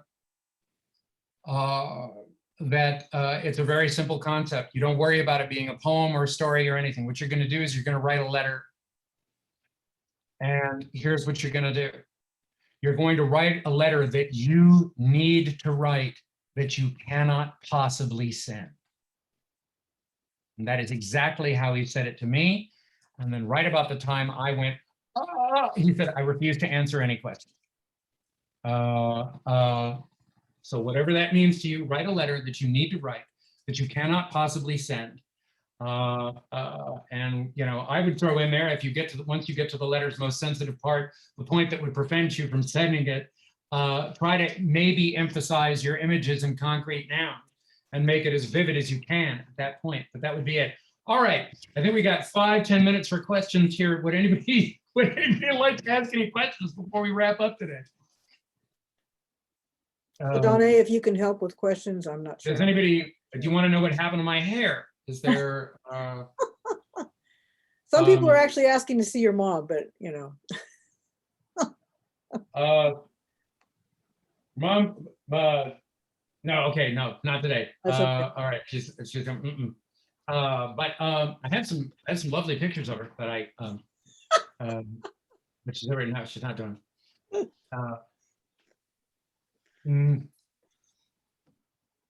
I think she's beautiful, but you know, what can I tell you? Does anybody want me to say anything more about something? Does anybody want to talk about submitting? Is there something you were hoping I would talk about that I didn't talk about in here? That I didn't talk about enough as far as getting it wrong or something else? We're thinking. Nope. If you can see, let's see, this is exactly what, let's see. How do you encourage a young child? Go ahead. I'm seeing in the chat, a young child that is poetry is part of growing and is not bad. Wow, yeah. That's a really interesting question. And interestingly enough, in my experience, the way you encourage children is very much the way you encourage adults, and it's not a stretch. You know, and really what I would do, you know, in the times that I've worked with really little kids about, and it's fascinating, a lot of the criteria that they will bring to bear on their work, they can be very, very tough on their own work. And I've had the most luck deriving encouragement from their dissatisfaction. And instead of trying to stop their dissatisfaction and argue with them that it is really good, talk to them about their satisfaction and saying, wow, you must be a real poet. You must be a real artist here, because you are clearly not afraid of work. You really want this to be the best it can be. And that's really impressive. You know, that that you're, that's big, that's mature. You're acting like an older child here by having this high standard here. Let's see if we can look at what's dissatisfying you about it. Wow. And sometimes what you can do is, if you can get them talking about what it is, the way in which the piece falls short of their expectation. Literally, it's like, well, I wanted this to be in there and it's not in there. And then you start talking about how well they're telling you this. You can really get them going, rather than necessarily disagreeing with their satisfaction. You know what I mean? But you can end. This, by the way, really works great for humoring the adult writer in your life who's throwing fits and won't stop talking about it. Say, well, you see, that's why you're a genius, and you just, you just bring the encouragement there. How do you feel about style mimicry as a way to develop skill? Absolutely. Oh, I believe very strongly in style mimicry. Absolutely. And writing emulations and writing in other people's style. Again, and that's another area where it's got to be about being for you first. That feels like taboo a lot of the times when writing, because of course, quite often, we still think that everything we're writing is something we got to publish. No, publishing is not writing. That's a completely different animal. It is totally different. You need to have the freedom to be able to say whatever you want to say on the page. Putting it in front of somebody else is a different deal, but every word in the language is yours to use. And if somebody's doing something that you think is interesting and you want to take a walk in their shoes, you absolutely should. The examples that I put in your packet are there for that reason, not so that you can rip those writers off, but so that you can see what they're doing and see if they make anything, useful. The writer Douglas Manuel has a wonderful hip hop analogy for this. When you're listening to really good hip hop, chances are the beats there came from what's called sampling, where you start with beats from other pieces of music. He said, example poems are exactly like samples in hip hop. And what are samples for? Remixing. Samples are for remixing, and in this case, when you're looking at what another writer did and whatnot, you're seeing what you can remix in there. I'm not talking about ripping them off. I'm talking about, did they handle the language in a way that allows you to see it in a different way? I have an exercise I call the opposites game, and it really can be a fascinating experience where you take a piece of writing by another writer, somebody, it works great for writers that you admire. It worked really well for writers that you find frustrating or writers whose work you don't like. And you take their piece of writing and you just start saying the opposite of whatever they say. And you can line it up line for line on the page. You know, if they say, you know, once upon a time, you just start twice below never. And just everything, you know, you say, and what of course is going to happen is very quickly you're going to encounter words that don't have polar opposites. And then your poet has to wake up and get involved. You know, what's the opposite of a flower? You know, then you're going to get creative and then you're going to go somewhere interesting, but you're going to follow that original poet's rhythm, you know, and you might find that that experience really opens things up in a really interesting way. Did Do you you, have tips? Hmm? there's one above that one. It says, I'd love to know how you got to where you are with poetry and where you started, what paths you took, or what worked for you with the work itself and with getting that work to others. Well, of course, you know, we all think that we've gotten to writing late. You know, I was in my middle 20s, you know, by the way, none of you have got to writing late. I'm telling you, you think you've gotten there too late. You haven't gotten there too late. You're right on time. You know, as Fran Lebowitz says, unlike music, there are no child prodigies in writing. You know, there are no baby Mozarts at our keyboards. You need to have been somewhere. You need to have done something. You know, you can't, you know, you need to have experiences. Or as Julia Cameron says, you have to fill the well in order to draw from it. And I grew up with a lot of poetry around me. My parents were dedicated to poetry. I hardly seemed to notice it. And I don't know what changed, except that one afternoon in 1994, I can tell you when it was, I was in a cafe in another country. And I sort of looked up one day and I realized that I'd been coming to the same cafe for weeks and writing. And that what I was writing wasn't a story and it wasn't a song, it was something in between both of those. And I went, oh my God, these are poems. And I found out late that I was doing this. But I was still, there was still a great deal of vanity involved here. And I think it can be very useful as far as keeping, you know, I wouldn't necessarily eliminate it altogether. You know, it can be our enemy, it can really get in the way. And this is part of my answer to the question. But because I still had some vanity involved at the beginning, because I was a little in love with the idea of being a writer, you know, over anything that I'd actually written. And I hadn't written very much. And I followed that for a while. And that was really useful. And it kept me sort of writing. And I surrounded myself with other writers. The one thing that I can take credit for was that I made a habit of surrounding myself with people that I knew were a lot smarter than me. You know, and asking them questions. And it wasn't just the things that they told me, but it was the things they talked about in general. It was doing what you're doing right now by being members of the Writers of Kern, which was having a community of writers, you know, and being open to that tide of activity and all of the things that are in its orbit. That was hugely valuable. I also started submitting, you know, right away, even though, you know, I didn't have a lot of chops and there was a lot of stuff that I didn't know. I got lucky and started, you know, to just send stuff out, you know, and this is pre-internet, you know, so I was licking a lot of stamps and just putting stuff out in the mail and sending it out wherever I could. And I've been fortunate enough to have people around me that said, look, you know, rejection is going to be the rule, you know, and you need to save all of your rejection letters.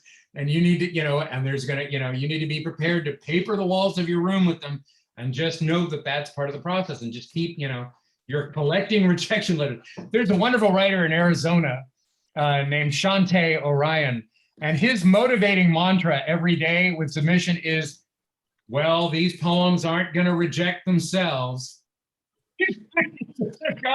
I've gotta lick a stamp, I've gotta get them out there. So that was really how I started, was just, was not worrying too much. And it was ignorance on my part. I mean, it, was that I didn't, I didn't know how much I didn't know. I had no sense of how much it was I didn't know. So I just sort of started putting my work out there in front of, anybody. And I signed up for open mics, and I took writing workshops. Another thing that I was lucky enough to do was to be willing to try it the teacher's way. It didn't mean that I had to do everything the teacher told me, but I had to be willing to try it on for the afternoon. I discovered later on that there was a maxim among some creative writing teachers, and it was this. There were two kinds of students with whom you could do nothing. One was the student that did nothing you suggested, but the other was the student who did absolutely everything you suggested. What you were interested in was the poet, the writer in between, who was willing to try everything on, but was still going to make up their own mind, and who was still willing to go down in flames, and was still willing to take some big risks. And I was fortunate enough to do that. And so one thing, though, that has kept me doing this, and that has been as useful, if not more so, as far as building a career, as useful as getting stuff published, as useful as ultimately going out and getting a degree, which I did do. I got an MFA in a low residency program at the at Vermont College of Fine Arts. I loved it. I thought it was a really good program. And I got to, get a glimpse of just how much I didn't know. But as useful was being willing to work with other writers in the capacity with which I'm working with you right now. I mean, if you have written 3 things, then you are qualified to work with another writer who's written 1, or 3, I mean, and if you've got, and the more work that you have under your belt, the more experience you've got. And I think if you're willing to give it away, I highly recommend everybody here that you at least be willing to consider that you might lead your own writing workshop. I swear to God, if you're willing to do it, if you're willing to work with a bunch of other writers and be the one that sits in the chair that day and says, okay, we're all going to do this, and see what happens. And you're willing to treat that experience as a laboratory, not as a room where you're going to get everybody to jump through a bunch of hoops and do a bunch of exercises that have predictable ends, but that you're willing to go work with a bunch of writers and say, let's try writing like this and see what happens. And here's a book I read about this, and this is what this author says. And here's a piece of writing by somebody else, and look at what they do. If you're willing to sit in that seat and do that, I swear to God, that really will have an effect on your career. It really will. In an almost nonsensical, magical sort of way. It will absolutely push your career further. And, it's one of the reasons that I do what I do. Let's see, I want to get to, I think I'm going to just rely that Danae and Joan are going to cut in here and say, you're done. Yeah, there's a Stop talking. couple people asked questions about how you were talking about the opposites. And so I think this is what Bethany was referring to, that activity sounds amazing. Do you have suggestions for resources for finding activities like that? I might be totally wrong though. Oh yeah, I absolutely do. And there's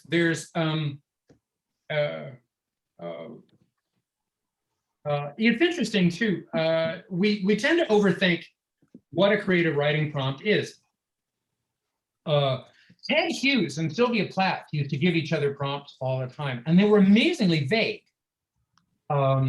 Instead of saying, okay, use this many words or try to do that, one might say to the other, only one house with the lights on, or birds singing in an unnamed forest.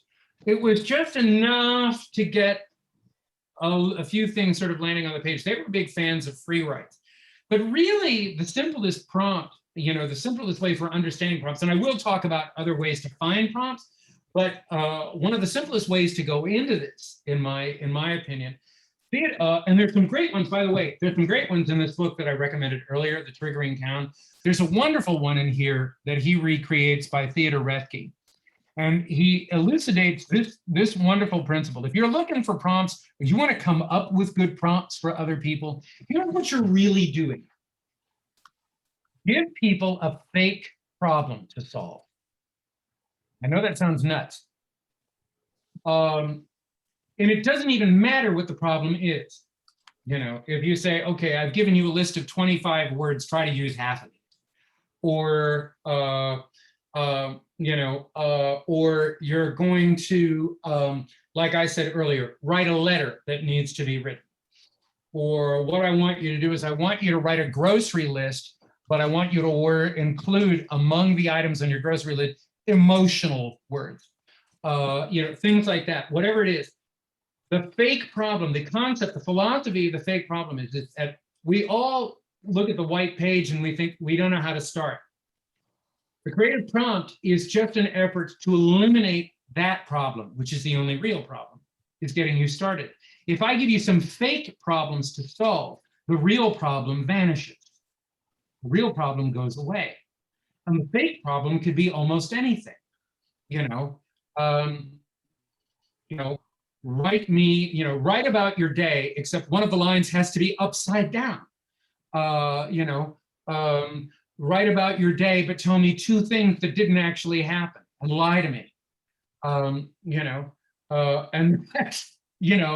do that. Let me find, here's a wonderful organizing principle from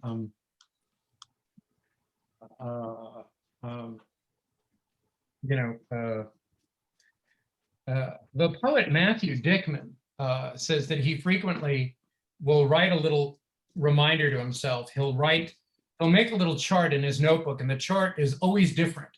He'll just decide, okay, today this is what I think should be in a piece of writing. And then he'll make a little chart, and the chart is always different. Sometimes the charts don't look like each other. Here's one that he shared with me, and this is another great way for understanding prompts. This comes right out of Matthew Dickman's notebook. How to make poems, he said. Lie and be honest. Look around. You are mystical stardust, he says. Say real things, say pretend things. Don't forget about color. Don't forget about the weather. Sometimes I use things like this, and I'll say, okay, write for 5 minutes, get the weather and color in there. Believe me, your student is going to make a lot more out of it.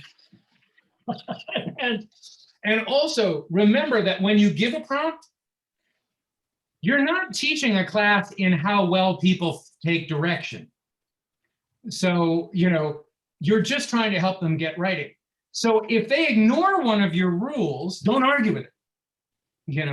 That means they got a better idea. It would be a supreme irony if the one thing that kept them from writing was the rules of the prompt, if you got in the way, Now, I found that there's a number of different books that about creative writing, and where you can, that have prompts. There's tons of them. I'm going to put one on the screen. I wasn't planning to share this, so I am going to say it's almost 11:30, so we probably should be careful. Yeah, let me see. I don't want to cut you off. I could listen for hours, but okay. There was this book that I just got and started using, and I really like some of the prompts that were in this book. I'm going to put it just so you can see it on the screen. It's available online from a bunch of different vendors. There it is. I'm going to share my screen. I just started playing with this book about 1.5 years ago called Spellbound. And there's some wonderful prompts in this book. A bunch of different writers just sharing different prompts that they liked and things that they got them. And happily, they really do say, try it like this, try it like that. They don't speak vaguely about what might be an interesting idea for a prompt. They actually have some really hands-on, interesting prompts in there. I got this one. You can see this page is at Thrift Book. One of the prompts that I really liked in there was this one writer said, after you'd written your poem, write it again, but change the context. She'd say, okay, write the same poem again as though the poem is tired. Write the same poem again as though the poem just got fired from a job.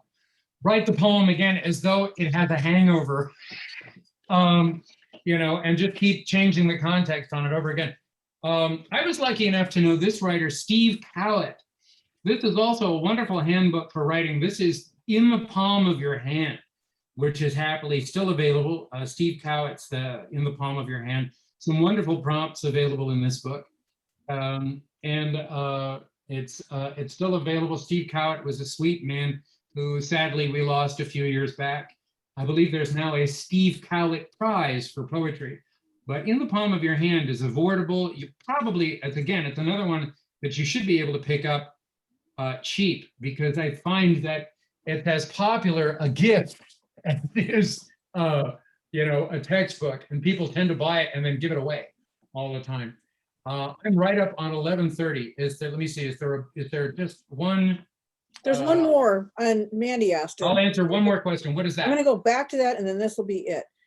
It was after she asked the question about your beginnings, and she said, when you started submitting, what was your success rate? Could you say roughly like rejections per successes?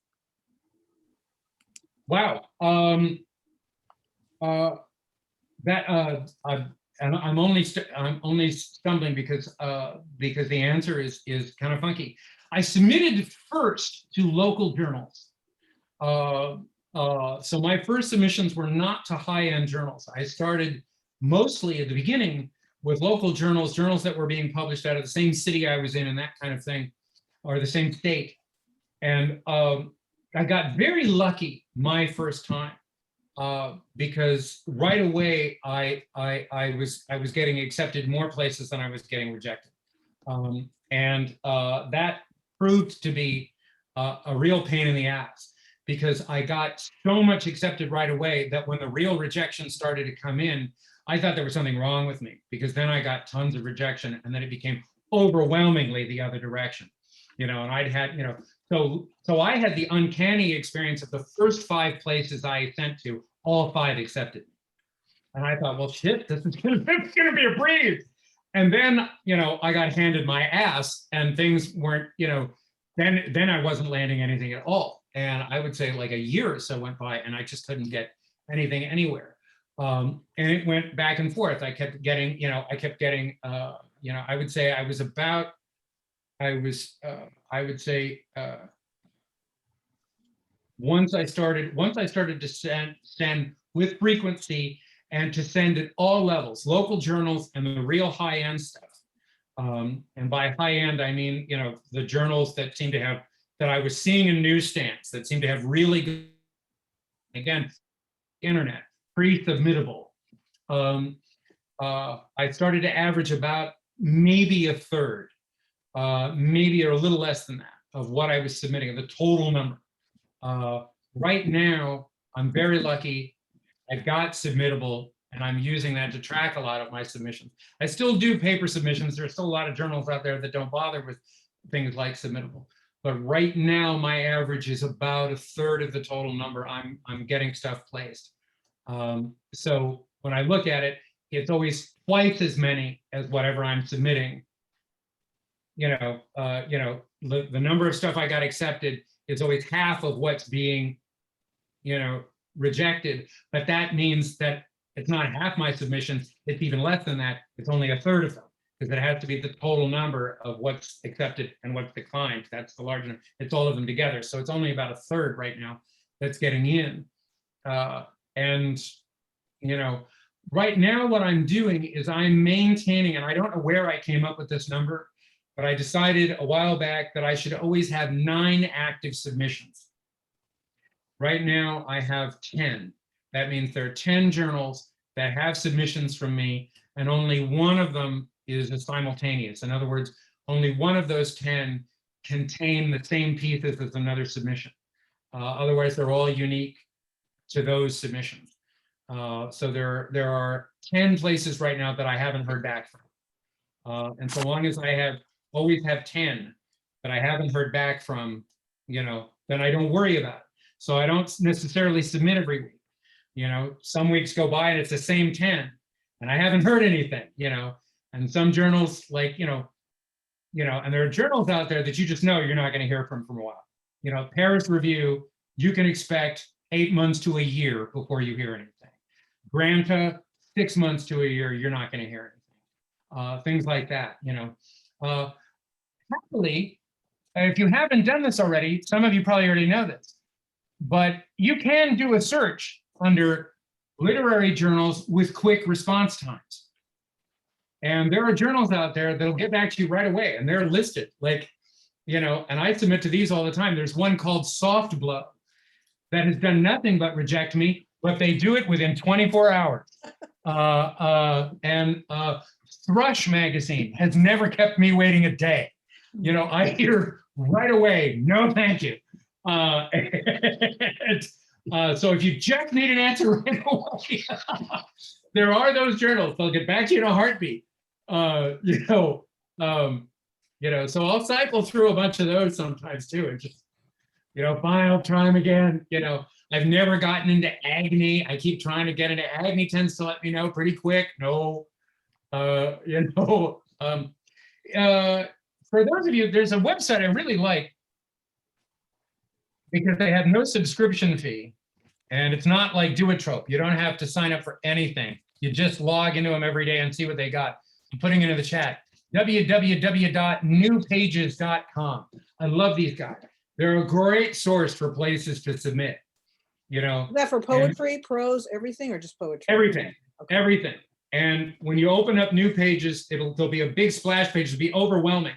You'll look down the left side. There's actually a tab that says literary journals. You hit that, and it'll give you an alphabetical list of everybody that's accepting right now.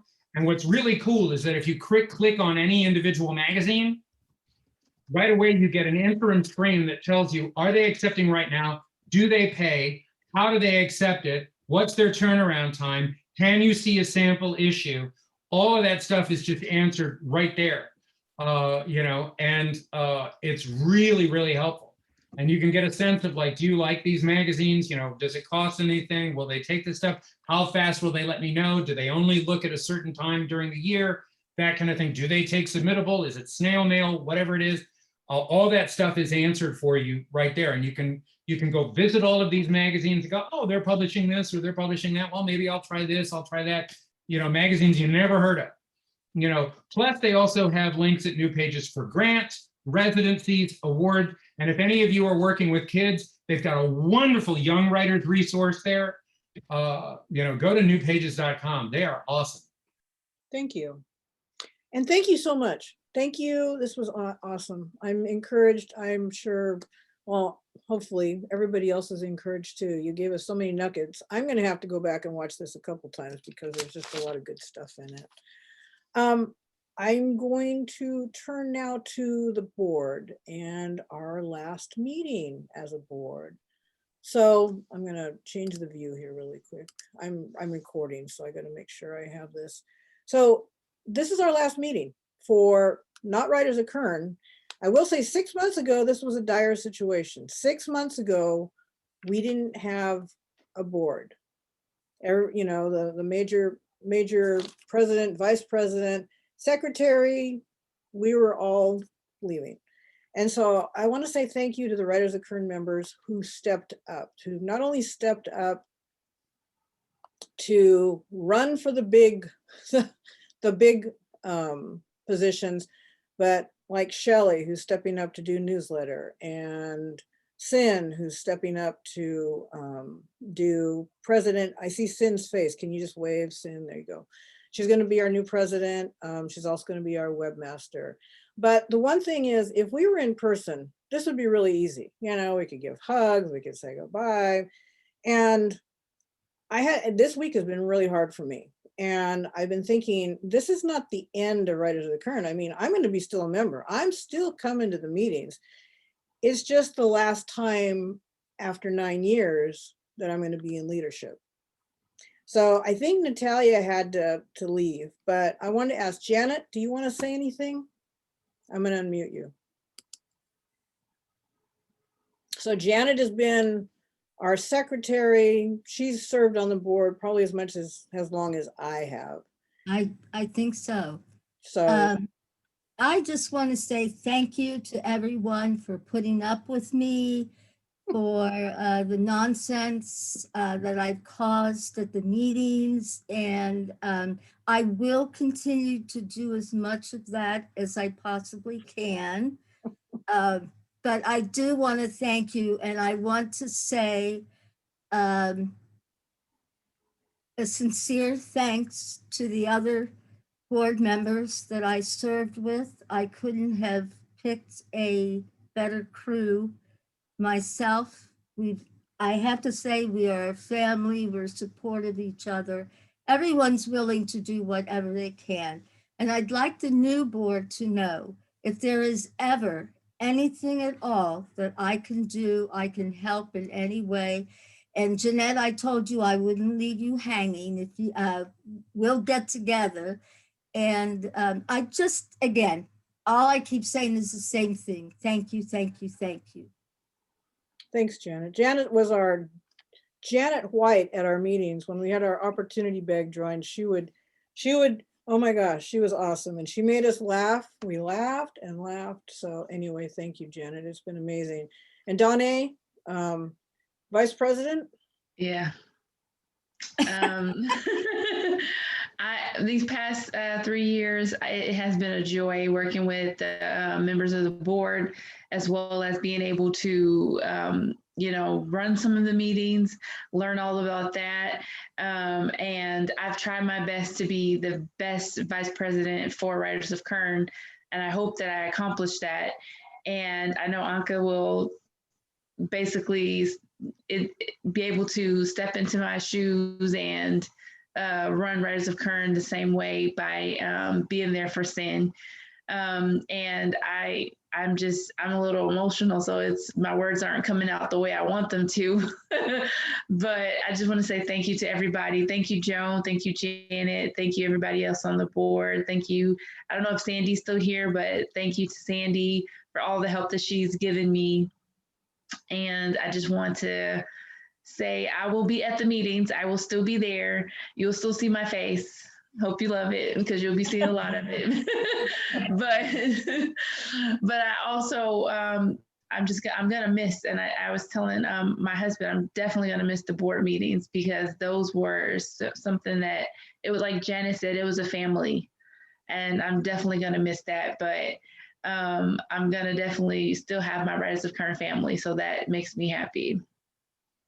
Thank you. And I promised myself I wasn't going to cry because, anyway, yeah, 9 years. 9 years I've been in leadership. So Wow. it's been amazing. I've worked with so many amazing people, and I've met people like Brendan and the different speakers. Since we went to Zoom meetings, I've been meeting with every single speaker every month to do Zoom. And I've gotten to meet a lot of people. And the biggest thing is, thank you for trusting me. This is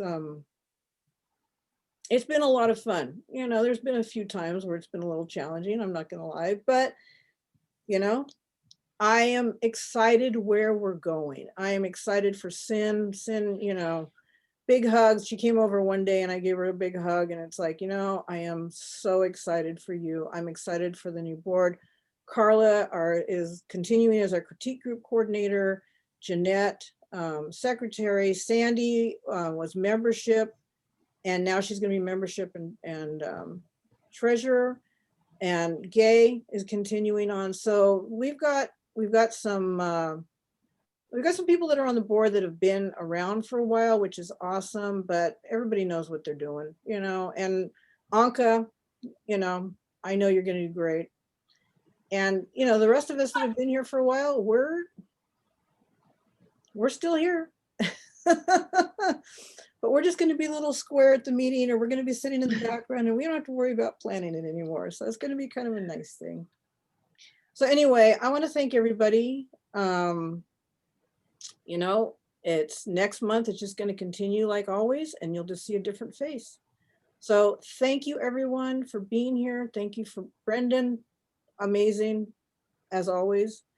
And try to stay cool, because it's going to be warm today. All right, take care. Bye. Bye-bye.